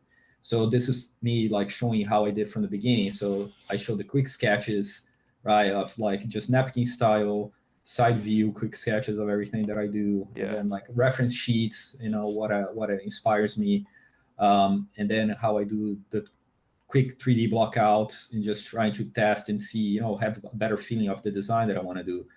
And so I think this was helpful just to show a little bit how the progression of everything goes and what kind of techniques that I use. Right. um, and it goes in into the render tests, right, and like showing like how the parts that I build, what kind Right. of The booleans. booleans and all that exactly. So Oh and man. until you get to the more individual parts, right, so like showing how I build the threads of the tank part, and then you go into this until the very end where everything is already done. But I think this is interesting so people can see the whole thing, right? Yeah. And that's the type Exactly. of stuff that it was not gonna be anywhere besides the The Patreon at the Patreon. moment. Right. Yeah. Yeah. So I think this is kind of like a fun behind the scenes type of stuff. Yeah. Well, it's I mean from the the consumer side or the viewer side, when we see those really awesome renders, like it's very like, oh my god, how the hell did he do that? Like that's like the Yeah. first thing you really think of is like, oh my, holy cow, how did you? Well, I don't even know where to start on something like that. So it's really cool to Uh-huh. be able to like work backwards and see like how where you started from. You're working on the big shapes, and then you kind of, what does the overall feel look like? Is it more bubbly, circly, or is it more like angular? And then Yeah. watching you go through that full design process, and then like modeling the little things, and like just taking it piece at a time and just putting Yeah. everything It's together. Yeah, it's exactly. It's like how to go from like the quick sketch into the very end. It's like what is all entailed in this process. And I think hopefully this is being like helpful in any way or like fun for people to see. That's the objective, and it really helps me kind of move the project forward a little bit. Yeah, absolutely. And Well, the other, it's yeah, and the yeah, other thing that I did here really quick is just that a time lapse video showing me like using the full Boolean process, right? Of how you build like a specific part of the robot. So it's right. like more like a type time lapse, but you can tell how I work, and I put like a little indications, when I'm gonna use something specific, right? Right. I try to mark it down and show it's like, okay, I'm using this type of tool. That's Anyways, awesome. So all that stuff is accessible in whatever the different rewards in your Patreon, right? yeah, yeah, I believe the way the Patreon works is like you're gonna get if you sign up right now, you're gonna get the next Patreon. I'm not sure if you're being a patron, you're gonna be able to do like a backwards, because in that way, if you like, I think the way that they approach this, if you are paying for something, it's like if you pay $7, you're not gonna be able to get like $100 of stuff that was done for a year, for Right, example. the You know what I previous mean? stuff. Yeah. Yeah, so and this is kind of limiting in a way for me, but I'm trying to think of ways that I can go around this, not in Patreon, but it's like seeing other things that I could do in order to kind of provide the material that I already built. Right. So Well, you I'm might be looking able to into do that. like packages and stuff of previous Yeah, stuff in Gumroad or something like that. correct. Yeah, So that your Patreons can have like all the stuff kind of right away. They get like first pick, and then months down the road, maybe release on. on Gumroad or Yeah, something like that. Yeah. absolutely. And if you want to take a look, you said that you have a few questions for this guy, because then I'd like to end showing a couple new things that I did for Edge that I haven't shown before. It might Yeah, be fun. yeah. So whatever you want to roll through. I got a fistful of questions here too. So Okay, yeah. whatever. Yeah. So, So is there anything specific you want to talk about this guy here, or because I have another model that I can open from Edge, yeah, we'd which love to see that one too. Actually, probably just one quick question that I had on this guy is, no problem. like, so you got things that are animating, right? So, like, how do you Yes. juggle modeling and animation? Can you do both of them at the same time? Like, is it where, if you need to make iterations, is that going to kill Well, like your whole animation, like that kind of stuff? Like, where does that fit in together? Well, the whole animation thing that I do is it's only for function, right? So I need to understand how pieces fit together, and when they're rotating, they're not colliding and all that. Mm-hmm. So the animation part is like it's kind of integral to what I'm doing, anyways. And so if you have to change the position of pivots, of course, that's going to influence on it, but it's just part of it. I don't think that the way that because I work in a way that is like very easy for me to reposition the helpers, the nulls, right? I'm not sure how you call them in other softwares, but in Max you call those helpers. Okay. Like since they're the ones that are driving everything, for the most part, if something changes position, I can go here and just say, don't affect the children, right? Oh, okay. And, Yeah. and then you move this to this position here, and then when you rotate, he's just in a different pivot center. So Oh, okay. Gotcha. so this is not really like a make or break deal, because I kind of work in this method here. It just is very easy for me to come back and redo Right. the animation, which is only the purpose that I use this is only for me to see the overall function and how things are moving around. Right. I think it's really, really important to point out that, what I see is a lot is when people are modeling, they just kind of model it, right, in a very static pose. I think Yeah. what's really, really important that you're showing is that you're not just modeling in a static pose, you're modeling and animating at the same time so that you can understand how the pieces move together, and that helps you model better. You know what I mean? Oh, yeah, I mean, I think it's very important for you to understand how the base of the design, what are you trying to do? It's like how much weight this has, and think about like, okay, if this have like a very heavy top, how much distributional weight you're gonna have, like what kind of leg system you're gonna have, and it's like the joint system is gonna be important, not the system itself, Yeah. but you need to build something that it looks like you can Support itself. support all the weight, and, Yeah. and and all the things have to kind of make sense. And even if you don't study engineering, it's like the human eye is very trained for things that you're used to, so that something doesn't look right Yeah. just by looking at it. You don't know what it is, and you can point it, but that's going to be something that is going to disturb you. So I think that whole thing is the whole package is very important for when you're designing. It's like Yeah. coming from the very basics of like the shape language and all that, but also functionality, what it has to do.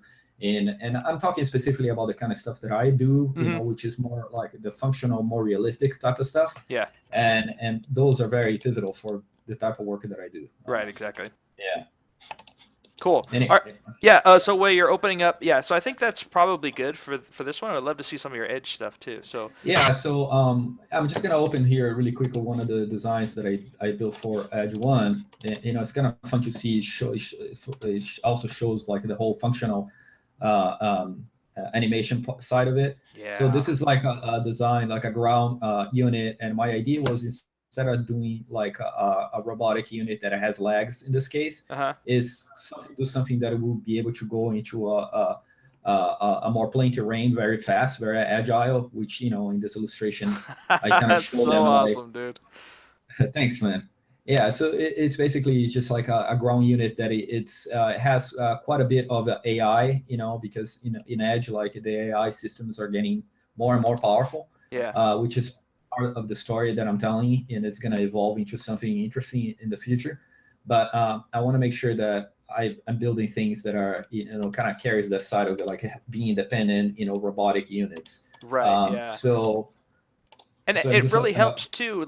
And that's another big plus from working from and establishing an IP to work from is that like so you're not just like super blank canvas designing, right? You have a source No, material and a source story to go from, right?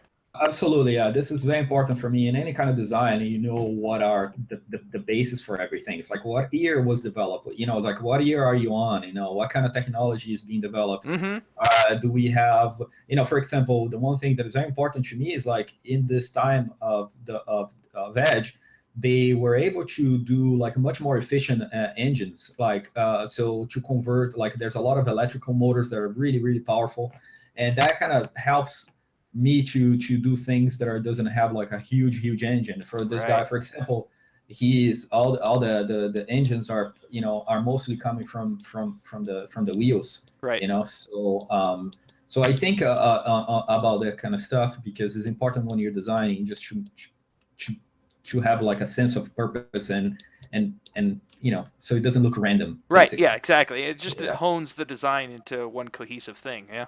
Yeah, exactly. And you know, so as I was designing this guy, I had to take in consideration a little bit of the how much motion range he would have. You know, so I think all those things are very important. Um, and and the same way I started from this design here, I started with like a couple of sketches on my sketchbook. You know, very simple napkin drawings just to kind of get an idea for overall silhouette and Right. how I would approach this.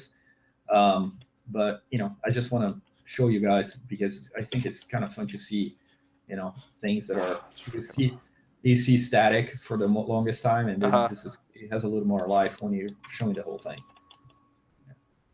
Yeah. Man. So, anyways, um, and the other thing that I want to show from Edge that it's I've been working heavily on all this military part, right? But there's a whole side of Edge that is more in the space, Uh huh.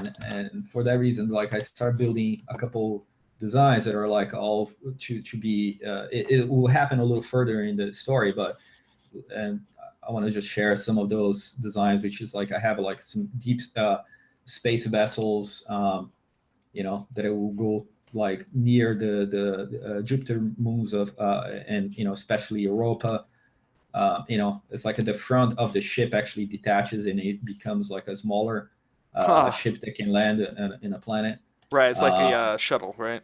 exactly, like a shuttle. And also there's like all sorts of like spacesuits. And this is one of the spacesuits that I was designing for Edge. Man. Uh, you know, so it's I haven't showed this before, so I think it's kind of fun just to show a little bit of a sneak peek of the type of stuff that I'm cooking up. And the Oh. suit guy kind of goes inside this almost as a power loader, as you mentioned before. Yeah. The Yeah, super yeah, aliens on crack power loader. yeah, exactly. So you know, I built this guy to maneuver some heavy machinery in space. So you know, I just kind of want to show you guys a sneak peek That's of freaking that. awesome, man. Thanks, man. Thank you so So much. what? So like for some of these things in your Patreon, like what do you like? What are some of the extra? Is it just the images, or is it like some of the breakdowns on how you built it? Like so. It's exactly what I showed. For example, on the next Patreon, you're gonna have the high-res image of what I'm Sure. producing right now. Right. Also, you're gonna get the bonus VR environment that I'm gonna Uh, be uploading, so you can, you know, I'm gonna upload the two things: the VR panel and also a regular panel with like a little app that we're gonna provide, where you can just drag into. Is a spherical panorama. You just look around in your computer. There's no depth, but at least you can look around and see everything. that's Uh, cool. because you need the Google Cardboard setup in order to load the VR panel. Right. Yeah. Exactly. So you give it the But options. yeah, so I'm gonna give you the option, and you know, and I'm gonna provide like gray shading of the models, you know, like I did with this guy here, and Oh. also like a quick video of me building parts of the design or a whole design, you know. So for this next one, I'm planning to show me building a whole robotic unit. Mm, Uh, so I think it'd be interesting just to kind of show how, you know, like the whole thing starts from the yeah. scratch to the Absolutely, end. man. And there's like some different tiers, right? So like a smaller tier, you may just get like the image or whatever, and then like the larger tiers, you get like the videos or something. Yeah, absolutely. Yeah. Yeah. So the way that it works here is like you choose what you want. If you want a $1, you get the image. You do $3, you get uh, um, a high res image and a couple of sneak peek renders of individual things Mm. and early sketches or reference. And the 7 where you get the whole thing, right? Like high res, the time lapse. And it's important to say is a time lapse is not really a video tutorial, Right. and because yeah, for me to Yeah. put a video tutorial plus everything I have to do will be That's a I'll long do one time. Patreon every Right. we'll do Yeah. one Patreon every 6 months, and I trying to find ways just to be able to upload this a little more often. Right. Exactly. Oh, Yeah. and by the way, you have a full-time job in concept Yes. design as well too. So it's not like you're doing Yeah. this just Yeah. full-time. Plus my family, so it's like And I oh have to yeah, kind of well, you got to have family in there too, right? plus yeah, I have to be able to kind of Sleep. sleep and distribute my time on that. You're right. Yeah. Anyways, Yeah. yeah. Yeah, but I mean, for what I wanted to show you, thanks so much for the opportunity for me to show all this stuff, Brandon. But Man. Yeah. if you, It is definitely it's I think I can speak for anybody, and it's our pleasure to be able to sit down with you and look at your stuff and chat with you and speaking of chatting, I do have some questions, so I want to throw those sure, out there before we wrap up. So uh huh, so what some of the things that you study, right? So we've touched on, you study a lot of functional mechanical design. So like what are some of like your resources and stuff? Like where do you go to for studying those types of things? well, I use Google a lot, right? It's like Yeah. What did so we do before this is one Google? of I the have no best. idea. Yeah, so it's like I that's one of the biggest sources of like imagery that I have. But I also go on Amazon. I buy some books about engineering. Like I go on Google and I try to research like good entry level. And Google is amazing, right? You type like engineering entry level book, and it's gonna have your list, and then you look through. And so I try to kind of get like entry level engineering books, and as I do researches online, I start building up like reference folders, right? So, for example, my mechanical reference folder has tons of things that I've been collecting throughout the years. Right. It's just very different things that I save, and I watch also a lot of Science Channel Uh-huh. that has shows kind of like how to build it bigger, how it works. It's just like I try to immerse myself in things that kind of show how is Yeah. the real thing is built. So that's sort of what I do. Like I study on my own time, and I try to look for entry level books, because if you go too deep into like engineering, that's going to be all math and trigonometry and all that kind of stuff, Yeah, you which don't want to do all that stuff. You don't necessarily need well, to I do all mean, that. if you're James Cameron, you can probably understand that better. But Yeah, right. since I'm not him, it's like I want to stick with something that it gives like a really good base, Hmm. and but you understand how the real thing works. I recently went to Barnes and Noble in the book session where you have those really cheap books, right? Like they have, Yeah. and I found a whole book on drones, aero drones. It tells That's the so story. awesome. Yeah, it tells the story of like how it was the first drones created, and how they're used, and like tactically how they're working, and I got inspired to build like an edge book. Let me show you, not book, sorry, but an edge design here. Um, here really Man, quick. I can't tell you how awesome that little section of Barnes and Nobles is, man. Like you can go and grab like some incredible reference books for beyond super cheap. Yeah, exactly. So yeah, so that helped me build this guy here, like that. Which is I end up building a combo of like something that can be hover propelled, but also has like the ability to use like a smaller jet, right, to go faster speeds. Hmm. So a bit of a hybrid system, but it's really cool to kind of be able to understand the history or how the parts work and all that. And when you're doing the design, you're taking that in consideration. So that's sort of what I use to study. It's not one place, it's Yeah, just like a exactly. So for bunch of when different you're things. when you're building your personal files, right? Your personal stash of imagery. Yeah. Like, do you just do you have a couple of different places that you build that, or do you literally just bring everything back into your computer? Like, do you do Pinterest? Do you do like I don't have Pinterest right now. What I'm using a lot is on my computer at the moment. I separate in folders where I save like guns and yeah, and I have this all the space reference that I save.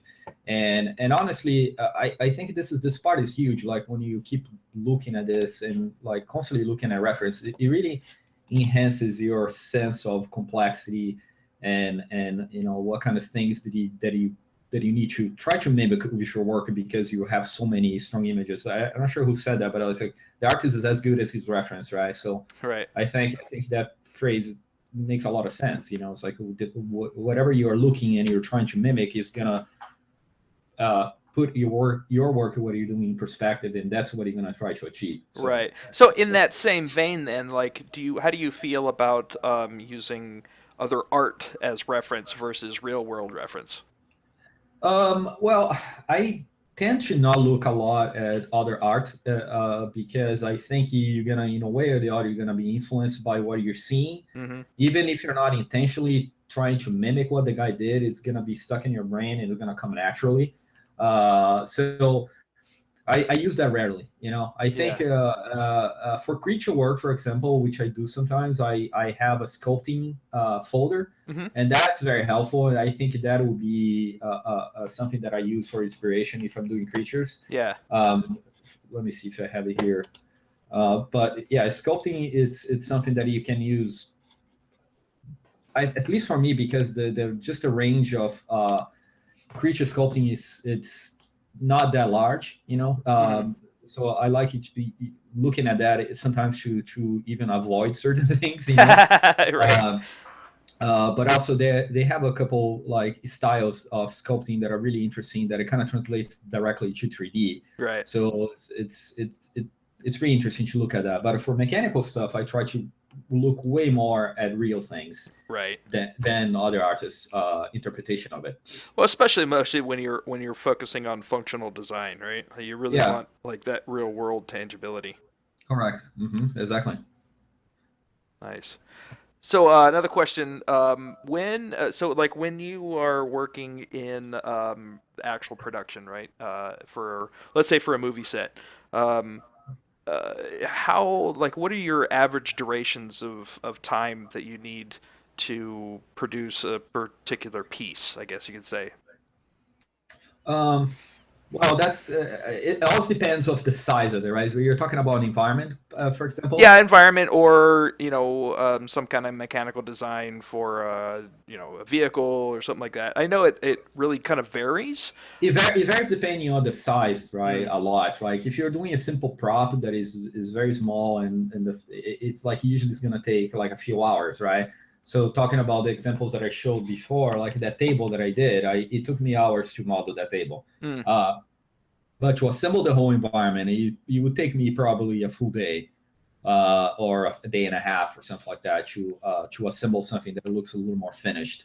right. Um, but the way it works is like as you're working, you're sending iterations, right? So when I do the first overall pass on it, I'll do a quick render and send to the production designer so he understands the direction I'm going. Right.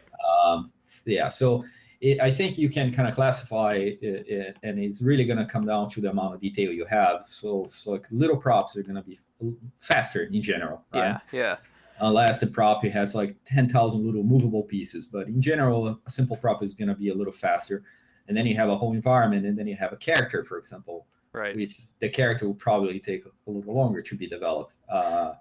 But you're always feeding the production designer and the director with passes, Yeah. and so they can understand what you're standing as far as the development of the design. Right. So that leads me into another interesting question, which is, like how do you go? What are some of your tips and tricks for managing timeline expectations? Right. So like sometimes you have somebody that comes in is like, "Hey, bro, we need this in like 4 hours," and you're like, "That's not gonna work." Like how do you Um, like? It's just mostly communication and being comfortable with your own speed type of thing, or yeah, it's like I mean I know now at this moment I know really well how long I'm gonna take to do certain things, and if someone comes with a crazy deadline in a project I'm working, I'm gonna say, okay, this amount of time you're giving me, I can do this much work in it. And usually the production designers and are pretty open, it's like, and they're like, okay, let me know how much you can do for this, and we need this for tomorrow, Hmm. and then that way, knowing when they need certain things, I'm gonna try to kind of set certain goals of quality, right? Like, okay, by this amount of time, I can hit this and give you a section of it, if you know what I mean. So it's like, if Yeah. you want like a one part of the design that is really detailed, so you can show the director, then I can do a section of it, Right. and then by tomorrow I will have the whole thing distributed around the whole design. So I think that's kind of how I try to manage my time. I think it comes down for you knowing your speed and how much you can achieve. After doing so much work, I think you can figure that out. Right. So would you say that your designs are heavily based on how much time you have? Um, I Not really. I think in my designs, you're talking about professionally or for Edge. Yeah, yeah, I'm talking about either one.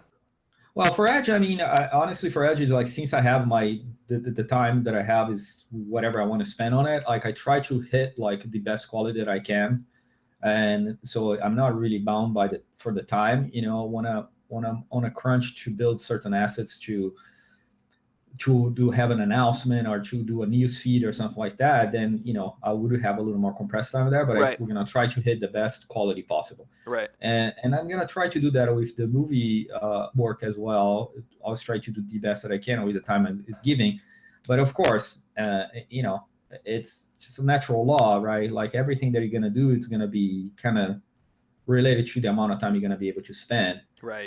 But I think when you have situations where you have to do something that it looks impressive and you don't have a lot of time, maybe you're not going to develop the whole thing in 3D, right? Like, it's going to be much faster for me to do a 30% 3D base, and then I will Photoshop on the top of it, and the complex look is going to come Right. without having to spend that amount of time. So I think bottom line is, I think I'm going to try to do the best with the time that I have, regardless.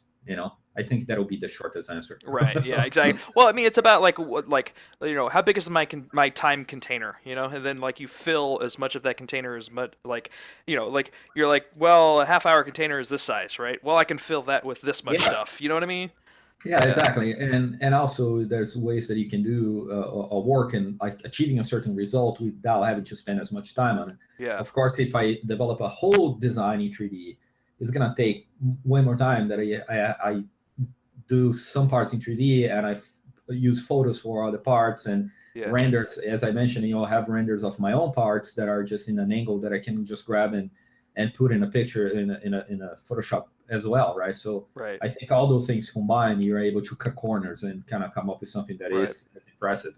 But So and it all goes back to like how comfortable you are with your own work process, right? And your own speed and correct, yeah. you're totally right. And also, but there's one thing to keep in mind: the directors and clients, they do not care or what you're using or how fast you're getting there. You know what I mean? So Right.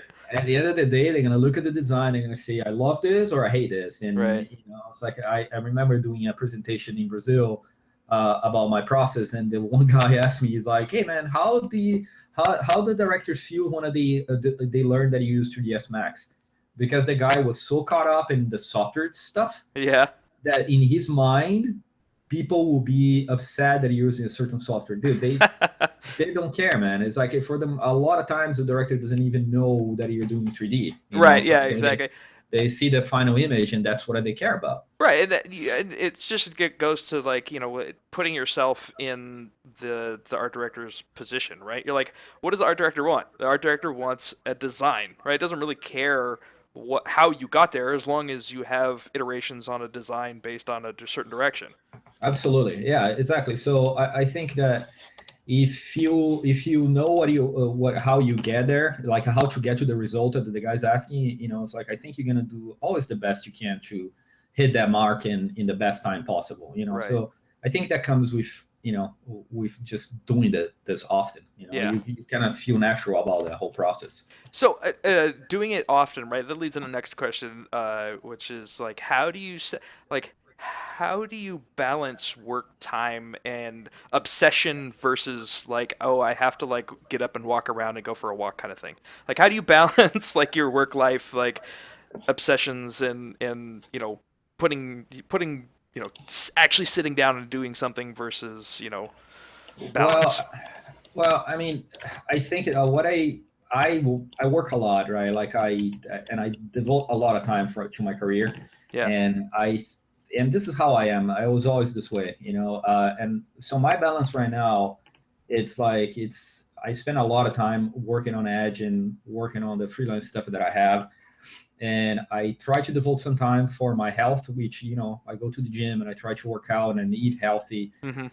because if you're not doing that, you're jeopardizing your health, and then you don't have no energy to work, and that kind of defeats the purpose, right? But I don't go out and like have a lot of leisure time, to be honest, and Right. and I think this comes down to an option of how you want to spend your time. Yeah. And this is how I'm built. Like if I'm out like too much, if like 3 times a week I'm just doing stuff for fun, I'm not gonna feel well. It's like I'm wasting my time and I need to do something productive. Yeah, right. So You're like, you know what? I could be watching or like shopping for these greeting cards. But you know what? I'd rather be doing.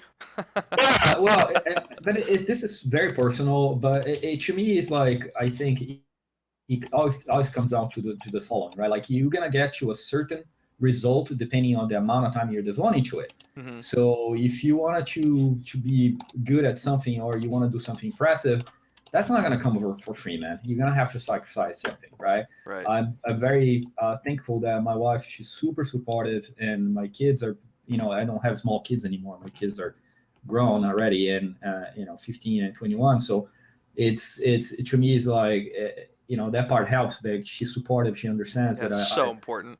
yeah, that's the part that it's like working on my own stuff and being dedicated to my work is a huge part of who I am. Yeah. So she understands and she supports that. And but again, this is very personal. But Yeah. that's how I spread my time, is a lot of time devoted to what I like to do, Right. which is Exactly. which is Edge and working on the projects. Yeah. Yeah.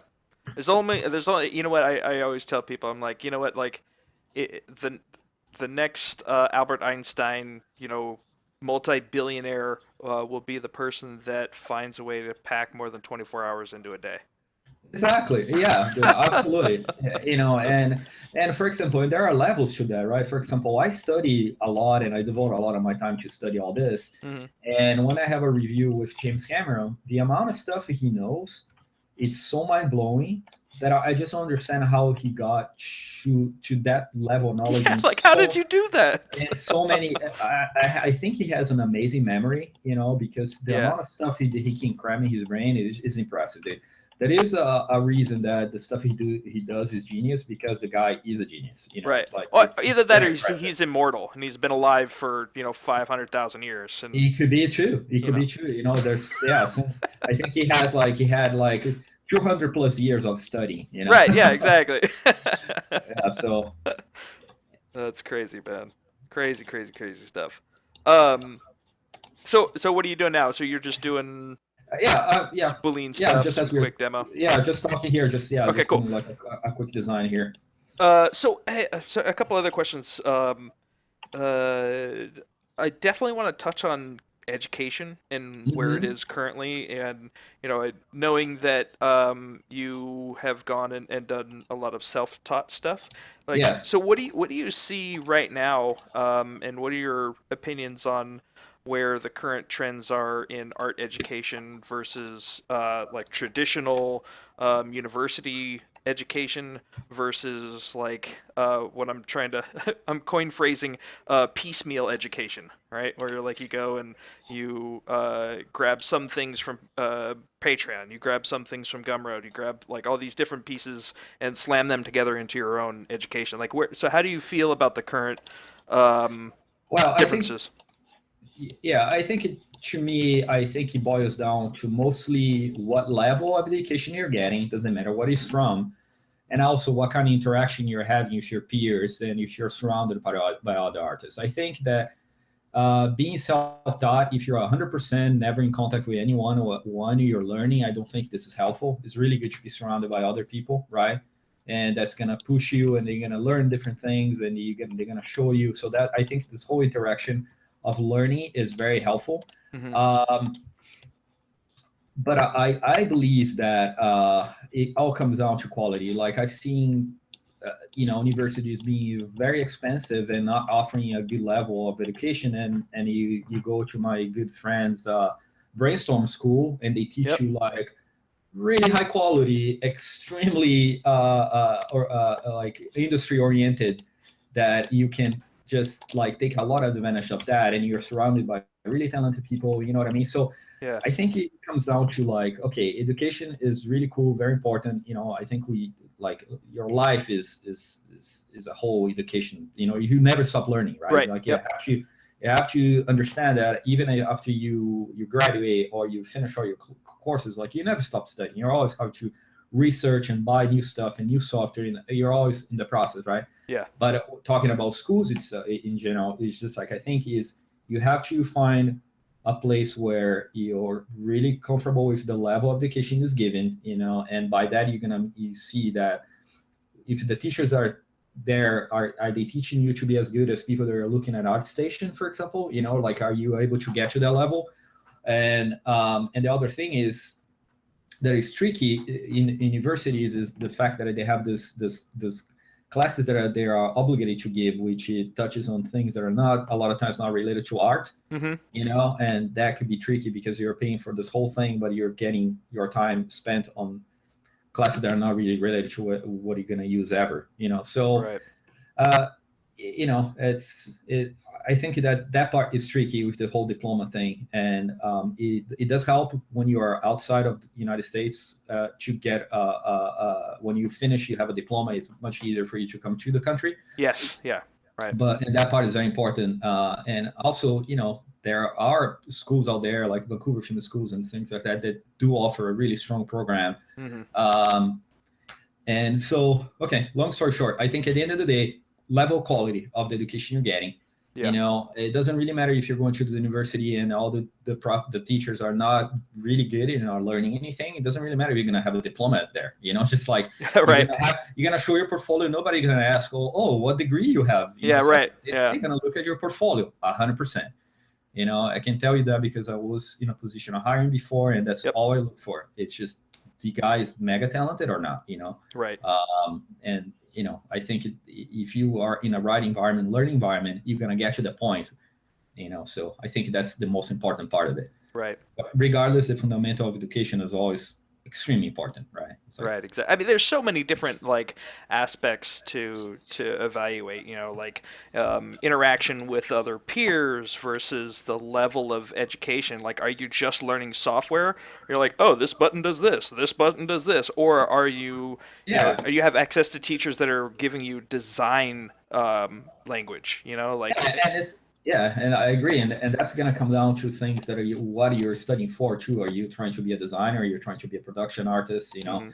and there's people that need to learn how to, script. There's all sorts of our industry has so many different facets, right? Like that you can do many different things, and so you just have to make sure you pick the right thing, the right class, the right set of teachers, and there's a lot of information online nowadays knowing what places are good and offering good classes too, I believe. Right, exactly. Yeah, I mean, yeah. it's definitely, it should always be. So I always tell people like I'm a big proponent of education, right? Hmm. Whether that's education through a university, like some people work better in a university system, other Yeah, people's really don't work better, right? But yeah, it's really about the level of education and how you best you learn, right? So like you could have somebody that has really awesome teacher, but doesn't really learn that well in that way, But maybe you are better at going at your own pace, like night school type of person where like you don't have time to go because you got a full time job, Like there's just so many yeah. different. And also, regardless if you're going to school or not, I hear this a lot. It's like even if you are in school, like you have to go the extra mile. It's like going and taking your classes and doing your homework sometimes not even enough. You have to go to the lab and do more projects. And it's like I hear this a lot from people that are actually teaching in schools. Like you have to dedicate and go the extra mile. I think that no matter what you're trying to do in your life, you have to do 200%, dude. It's just there's no way. Yeah. Like it's like you need to be able to push yourself more regardless if you're getting great education at a school, you're just gonna have to try more, you know. Right. And I think that has a lot to do with the fact that information is so much more readily available nowadays, you know? Yeah, Before it was like, "Oh, I went to university and I got this degree." But you couldn't have got that education anyway else because it wasn't available. But now, like, there's just the level of information that is out there and readily available, like it's incredible, you know? yeah, exactly. And you know, and I've seen so many different facets, you know, of this. Like when I was hiring artists, you know, you sometimes you would come from a university, you'll be extremely talented. Some guys were self-taught. You know, the great example is Vitali. You know, he came from Moldova in Russia. You know, and he didn't do any kind of you know, like college or anything like that. He was self-taught as well, and Yeah. but he was so into learning and trying and doing on his own that he got like into the beast that he became, you know. So I think that it all comes down to the individual, you know. I think that regardless if you're getting education or not, you're gonna have to use your time in a very smart way. Yeah. If it's like it never stops at school, like I described that before. Like you go to school, you go to college, and you graduate, and then you get a job, and you get a job. Are you going to stop there? You know what I mean? It's Yeah. like I don't think so. I Yeah. like the idea of people doing their personal work, and that's what I do. But again, all my views on that are very particular to who I am, right? Yeah, You absolutely. know, it's Yeah. like it's my formula. Sometimes can sound crazy to other people. You know, some people say like, "Dude, you work way too much. That's crazy." I'm like, Right? and I'm like, well, you know, I really love doing that. You know, it's Yeah. like, so am I going to be miserable doing other things? Yeah. You know, that's very particular to each person. Right, exactly. You know, and I think you have to just, understand the type of person that you are and find what fits best for what you need, what you want, and what you're Yeah, obsessed with, and how you learn, and what you have available to you. You know? yeah. I think it comes down to the whole truth that there are no shortcuts in as far as like achieving something that it's great. You know, it's like I think you have to put the time and effort always, no matter Yeah. what angle you're approaching. So I think that's always like a truth is like something that it's gonna be true no matter what, you know, no matter what path you take, you know, you Yeah. have to understand that's gonna take some extra effort always. Yeah. You got to put in the work. Yeah, Got to absolutely. put it in the That's work. that's my point. Yeah. Yeah. Awesome. So hey, so I know we're past our time. Uh-huh. So depending on when you got to run or whatever, we got a couple of other questions. If we can answer those in comments later, or it's up to you if you want to answer a couple more questions or if you got to run. No. I can answer a couple more questions. I have to wrap at some point just Yeah. because I need to work today. Uh, uh, but yeah, so but yeah, I'm happy to answer a awesome. couple more questions. Sure, Cool. no Well, problem. yeah. Yeah. Well, I got a couple more questions that came in. Uh-huh. So, so one of the other big things I wanted to touch on, and we could just do this real quick, is like form language, right? Like, Hmm. how do you get the mind frame of good design, right? Right, there's shape, there's form, there's repetition, there's rhythm and balance, and like all these types of things. Like, what Hmm. are like the top three things that you're always like pulling from when you're looking to design, like from like form language to like rhythm and that kind of stuff when you're putting shapes together? Like, what are the top three things that you think about like all the time when you're throwing those things together? You know what I mean? Um, well, I don't have like a lot of formulas, you know, or things that I really approach in like a very rigid way. It's like, okay, you're gonna approach and it has to be this percentage of distribution. Right. To Yeah. me, it's mostly like, okay, first, does it have a silhouette that is cool and it's memorable and it's something that is different enough that if it stands on its own, right? I think that's very important, right? Like trying to not be generic of whatever design you're doing. Mm-hmm. Also, the other thing that is very important to me is the distribution of details and scale, right? What kind of scale are you trying to convey? You know, is this thing like a huge object? Is it a small object? It's like you Mm-hmm. need to understand what is the size and how communicate the size in a proper way. And then a big thing for me is the function, right? And the and you know, it's like, does it look like you know, if you have to present a design, you have to explain the design of what it does Yeah. 100%. you sort of fail, right? Because you need to look at it. It's like, oh, okay, this is a construction machine, right?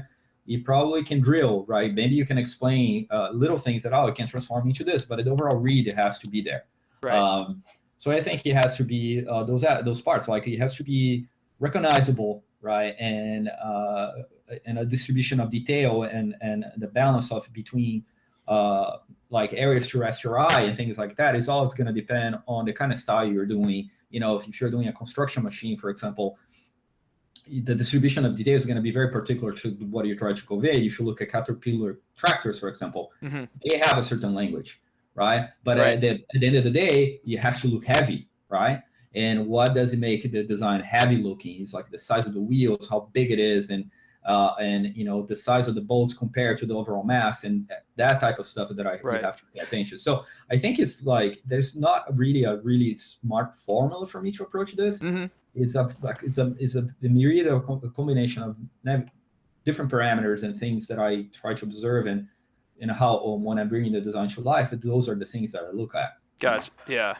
It's interesting that because I initially when I was thinking about this question, I was my own answer would be you look at shape and what are your proportions and like is there balance for the eye and that kind of thing. It's really interesting like when I asked this question to people to get their Mhm. opinion, and the first thing that you said was silhouette, right? That's like, does it look cool, right? And then the other Yeah, huge thing is function, right? Because you do a lot of functional work, right? So like that's super super important to you, and that drives what your shapes are based on the function. yeah, quite a bit. Yeah, Yeah. exactly. So and there are phrases that says like form follows function Right. and things like that, which they are true. But I believe in the creative environment that we have, I think you need to be able to combine a really cool, memorable design with like a functional design. Otherwise it just looks like an average nowadays that it Sci-fi could be helmet. built. No, it's like some from helmets could be really, really cool and fun. What I'm Yeah. saying is like, okay, if you're gonna build a helmet that is gonna fit 100% what the military needs nowadays, you're gonna do a military helmet that it looks like nowadays. You know what I mean? Yeah. So it's like, okay, can I make a design of a helmet that can look functional with things that could be interesting, that it would look like push and futuristic, but at the same time it's possible to fit at a guy's head. So those are the challenges, but you have to keep that in mind. And Right. that's what I talk about silhouette. It's like, and it's like the silhouette can be the overall shape of the thing, or like how the parts within the design are playing with each other. Hmm. All those balances are going to have a say on what you're doing. Right. Exactly. Interesting. So another thing that I like to get feedback on people is that like the question of like how do you study reference, right? So like it Mhm. if I can take you through a quick exercise. So Yeah, like just maybe pull up something like I have this one works, right right? here. Like how, so like when you're studying this piece, like what are you looking at and what's going through your mind when you pull this piece up and you're studying for this for reference?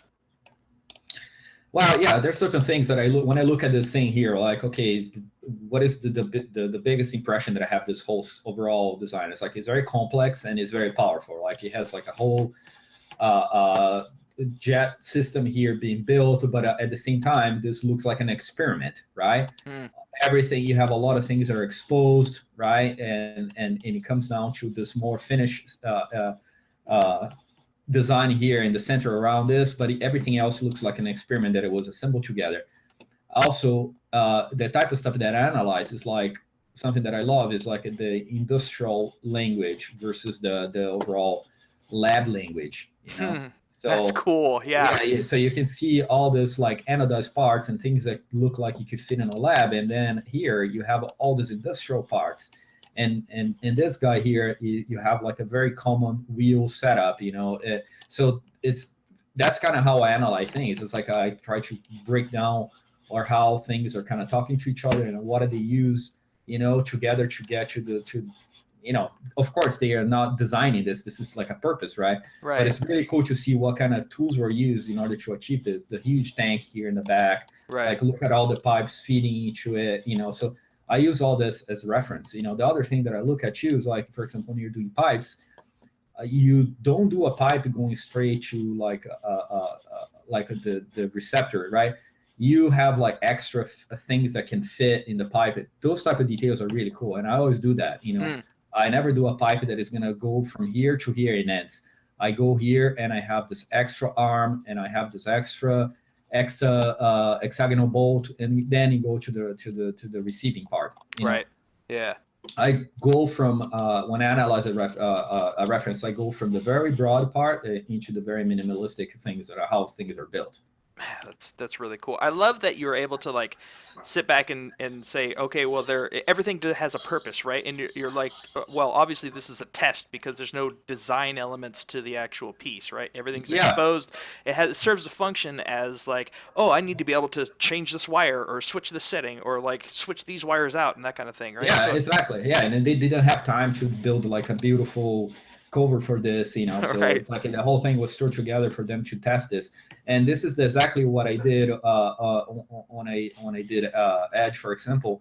Let me see if I still have it open here. Yeah, but so this language here that you see Mm-hmm. that I was talking about in the lab, that's exactly what I use for this site here. Mm, So this is a combination of where these guys are doing an experimental design for this weapon, and that's exactly what I wanted to convey. It's like exposed parts, and they're yeah. just testing the how this will shoot, and this will be captured by the camera. So like when this is actually firing the So awesome. railgun. Yeah. Well, and that goes to some the thing that you were saying earlier is like the read, right? Like you want the eye to be able to pick up and understand something quickly. Like if this had like really beautiful drawn out side, panels and stuff and like really beautiful design, it just wouldn't Yeah. look right for a test lab, right? Yeah, this has to be like in the story. This guy here was like a big prototype in space, right? Right. That's why it looks this way. And this guy here was more designed. This is the Yep. second generation, Yeah. which it's much more design and sorry, and it has more paneling. They took a little more care of like covering parts properly. Right. So this here is it's an example of how exactly That's that awesome. that work is. I process that type of reference. Yeah. Ah, dude, that's really really cool to see, and it's really helpful to like kind of understand how you process looking at an image. Yeah, it's. I think it's really cool to kind of do this exercise, like and actually have to speak to someone how I break down. It's very cool. Yeah, I think how people study says a lot about their work. You know what I mean?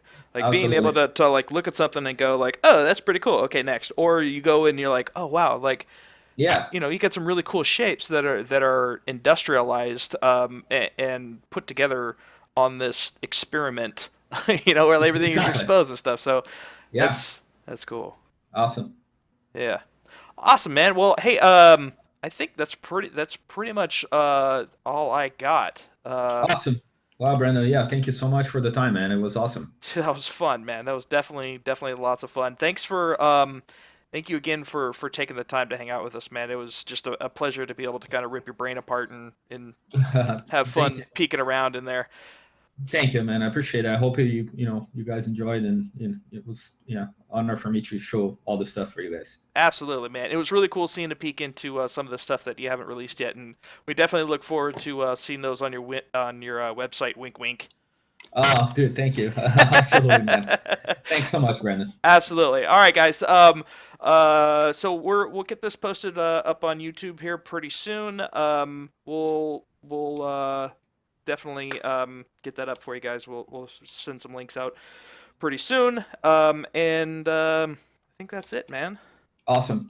That is Well, it. thank you so much, Brandon, and thanks everyone that participated too. I really enjoyed this.